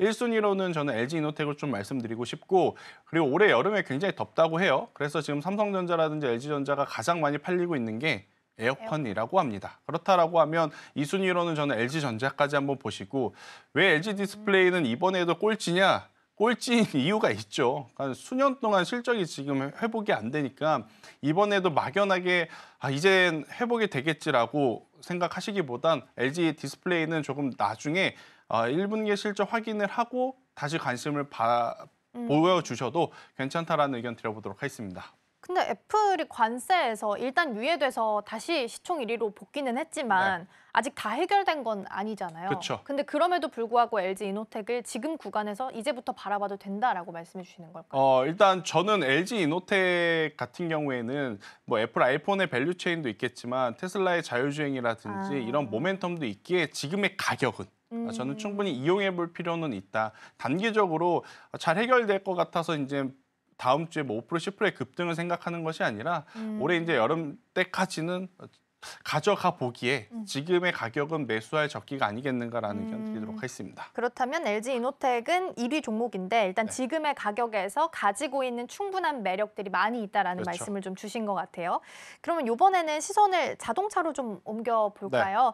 통상본부장이 미국행을 선택을 했습니다. 그리고 거기서 철강이랑 자동차 관세는 꼭 협상하고 올게요라고 이야기는 했습니다. 물론 얼마나 구체적일지 알 수 없고 어떤 액션이 나올지도 예상할 수는 없습니다만 완전 0, 백지에서 시작을 했는데 어떤 게 좀 나온다라는 기대감만으로도 조금은 다르게 볼 수 있을까요? 일단 간밤에 또 미국 증시에서 굉장히 많은 뉴스가 나온 것 중에 하나가 자동차 관련해서는 기업별로 약간의 차등을 줄 수 있겠다는 뉴스도 좀 있었거든요. 그러면 그 차등을 준다 했었을 때 수혜를 받을 수 있는 기업은 현대가 가장 좀 유력하지 않겠는가? 최근 들어 미국 증시에 미국 시장에 가서 그만큼의 큰 돈을 투자하겠다는 기업이 많지는 않았어요. 우리나라에서는 현대가 가장 컸었고 그렇기 때문에 현대차에 대해서는 조금 더 매력적으로 좀 볼 수는 있을 것 같고 상대적으로 기아보다는 지금의 현대차를 좀 바라보시는 게 맞고 제가 아마 지난주, 지지난주 계속 이야기 드렸던 부분은 삼성전자는 떨어질 때 불편하겠지만 좀 공포스럽겠지만 매수를 해도 괜찮습니다. 대신에 자동차 같은 경우에는 추후에 판매량 데이터까지 확인을 하고 조금 높게 사도 그게 더 낫지 않겠느냐라고 제가 말씀을 드려왔거든요. 현대차, 기아는 저는 그 기조 그대로 오늘 상승한다 그래서 오늘 저분이 이제 가서 잘 해결하고 오겠다라고 해서 쫓아가시기보단 완벽하게 해결을 하고 가는 게 저는 더 맞지 않겠는가. 그래서 어제보다는 당연히 좋은 점수를 줄 수는 있는데 지금 당장 추가 매수를 한다거나 신규 매수를 하기에는 지금 자동차 산업은 변수가 지금 워낙 많은 상황이다라는 의견 드려보도록 하겠습니다. 네, 상승해도 따라가기보다는 일단 판매량 데이터 보고 가자라는 기존의 입장 변함없이 말씀 좀 해주셨고, 현대차랑 기아가 오늘은 상승세가 그래도 꽤나 높이 나옵니다. 현대차가 7% 넘게 상승을 하면서 어느덧 19만 원 선까지 일단은 회복이 나왔고요. 기아도 4%대 현재 강세 보이고 있습니다. 그러면 시간이 조금 여유가 있어서 반도체 쪽도 점검을 좀 해볼게요. 증권사 리포트 보니까 어제 관세 전쟁이 일어나면 제품 가격이 오를 거고 그리고 소비가 사람들이 잘 안 하게 될 거다라는 뉘앙스의 증권사 리포트가 좀 있었는데 큰 틀에서 보면 사실 마이크로소프트도 계속해서 전략들을 좀 수정하고 있는 움직임이 체크가 되고 있어서 반도체 시장 오늘 반응 너무 좋지만 진짜 좋아지고 있는 걸까라는 생각이 한편으로는 좀 들더라고요. 일단 물리적으로 PC는 교체해야 되는 지금 상황입니다. 왜 그러냐면 올해 10월 달이 되면 마이크로소프트에서 자체적으로 업데이트가 안 돼요. 그러니까 이 윈도우 10에서 이제 11로 못 넘어가기 때문에 결국 교체 수요는 자연스럽게 나타나고 있는 상황. 이제 그걸 반영을 주식시장은 반년 전에 반영을 해준다라고 우리가 보통 이야기를 하잖아요. 네. 지금이 딱 그 시기다라는 그러네요. 거죠. 그렇기 때문에 저는 뭐 여러 가지 말은 나오지만 결국 우리가 오래된 PC 안 쓰고 오래된 모바일 잘 안 쓰고 하는 것처럼 소비에 대한 부분은 크게 걱정하지 않으셔도 괜찮다. 대신에 이제 AI 산업에 대해서는 말이 많을 수밖에 없죠. 딥시크가 출연이 되고 나서 결국에 이 고사양의 굉장히 고가의 제품의 HBM 최첨단 반도체가 진짜로 필요한 것인가? 이건 의문이 좀 있긴 있는 상황인 것 같아요. 그래서 AI 소프트웨어 그리고 이제 AI 하드웨어 같은 경우에는 조금 지켜보셔야 되겠지만 그 외에 수요 관련해서는 크게 걱정하실 필요는 없다. 수요가 좋으니까 디램 가격 올라간 거고요. 낸드 플래시 가격 올라간 거니까 이 두 제품의 가격이 조금 더 떨어질 때까지는 저는 지켜보는 게 좋고 오늘 시장에서 저는 중후반부에 다크호스가 될 수 있는 부분은 2차 전지가 될 가능성이 높다는 생각이 들어요. 앞서 외국인 순매수 상위에서도 포스코 퓨처엠이 보였었고 기관 순매수 상위에서도 LG 에너지 솔루션이 보였습니다. 이것을 우리가 좀 놓고 고민을 해봐야 돼요. 과거에 관세 이야기가 처음에 나왔을 때 가장 먼저 조정이 나왔던 게 2차 전지였습니다. 그런데 관세가 유예가 됐다면 또 관세가 잘 풀리게 된다면 그리고 타겟이 중국이라면 저는 가장 또 큰 수혜를 받아볼 수 있는 수급의 수혜를 받아볼 수 있는 쪽이 2차 전지 쪽이 아닐까라는 생각이 들어서요. 당연히 LG엔솔이 대장일 것 같고 플러스 포스코 퓨처엠까지도 오늘 장중에 흐름을 꼭 한번 지켜보자라는 의견 드려보도록 하겠습니다. 그렇군요. 그래도 전반적으로 주도주 반도체에 대해서는 긍정적인 말씀 주셨고 오후장 안에서 추가적으로 2차 전지 관련주들도 좀 같이 보자라는 말씀을 주셨습니다. 삼성전자랑 SK하이닉스 중에 뭐가 더 좋아요라고 하면 항상 최근에는 삼성전자 손을 들어주시는 분들이 훨씬 더 많으셨거든요. 근데 이제 SK하이닉스 기사를 보니까 HBM뿐만 아니라 30년 만에 디램 점유율도 1위 차지했다라고 하고요. 오늘 삼성전자 대비해서 그동안 좀 많이 빠진 점, 오늘은 또 하루 동안 공매도가 금지된다라는 점, 어제 이제 엔비디아가 중국으로부터 H20 수출 그 통제 풀린 부분, 이런 점들을 다양하게 좀 고려해봤을 때는 일단 다시 SK하이닉스 쪽에 좀 더 긍정적인 점수를 줄 때 된 거 아니에요? 제가 그 뉴스를 쭉 읽어봤는데 이거 잘하면 개인 투자자분들이 좀 헷갈려할 수 있겠다 생각이 들긴 하더라고요. 그러니까 HBM을 뭐로 만드냐라고 하면 디램으로 만듭니다. 그러니까 HBM이 당연히 잘 팔리면 최첨단 디램 쪽에 대한 수요는 당연히 SK하이닉스가 많겠죠. 그러니까 절대적인 어떤 수치로 보면 SK하이닉스가 점유율이 높아진 것은 맞지만 지금은 시장에서는 HBM에 들어가는 그 디램보다 레거시 쪽에 대한 디램에 대한 이야기가 더 부각이 되는 상황이라 점유율적으로는 SK하이닉스가 지금 우위다라고 할지 모르나 그건 지난해에 이제 엔비디아 쪽으로의 반영된 이제 매출까지 포함했을 때 이제 그거라서 저는 오히려 여전히 삼성전자의 레거시 반도체 쪽 디램에 대한 가능성을 조금 더 열어보셔야 될 것 같고 이 주가라고 하는 것은 상승 모멘텀으로 작용할 요소들을 이제 찾아야 되잖아요. SK하이닉스는 워낙 잘했기 때문에 이제 나올 뉴스가 그렇게 많지는 않아요. HBM4에 대한 이야기가 나오는 것을 제외하면 근데 삼성전자는 역설적으로 작년에 우리에게 너무 큰 실망을 안겨줬기 때문에 오히려 이제부터는 내세울 게 많은 거죠. 우리도 HBM 할 수 있어요. 이제 양산 들어갔어요. 우리 이제 그동안에 실적 안 좋았던 파운드리 어떻게 이제 잘 정리를 할 거예요. 이런 좀 어떻게 보면 주가를 부양할 만한 소식이 나올 수 있는 쪽은 삼성전자가 조금 더 유리해 보이는 상황이라 저는 여전히 삼성전자의 편을 지금은 들어줄 수밖에 없지 않나라는 의견 드리도록 하겠습니다. 그렇군요. HBM을 D램으로 만들기 때문에 HBM을 많이 팔았다라는 건 D램의 점유율도 같이 올라갈 수 있다라는 뉘앙스로 해석을 좀 해야 될 것 같네요. 일단 SK하이닉스랑 삼성전자까지 잘 점검해봤습니다. 오늘 시장 분위기 좋은데요. 오후장까지 힘내셨으면 좋겠습니다. 오늘 본부장님과는 여기서 인사 나누겠습니다. 오늘 말씀 고맙습니다.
네, 오늘 양시장 모두 4%대 상승률 기록하면서 움직임 체크가 되고 있습니다. 코스피 시장 안에서는 그래도 외국인과 기관 투자자가 들어와주고 있는 상황인데요. 반면 코스닥에서는 오늘 개인 투자자가 이끌어서 가고 있습니다.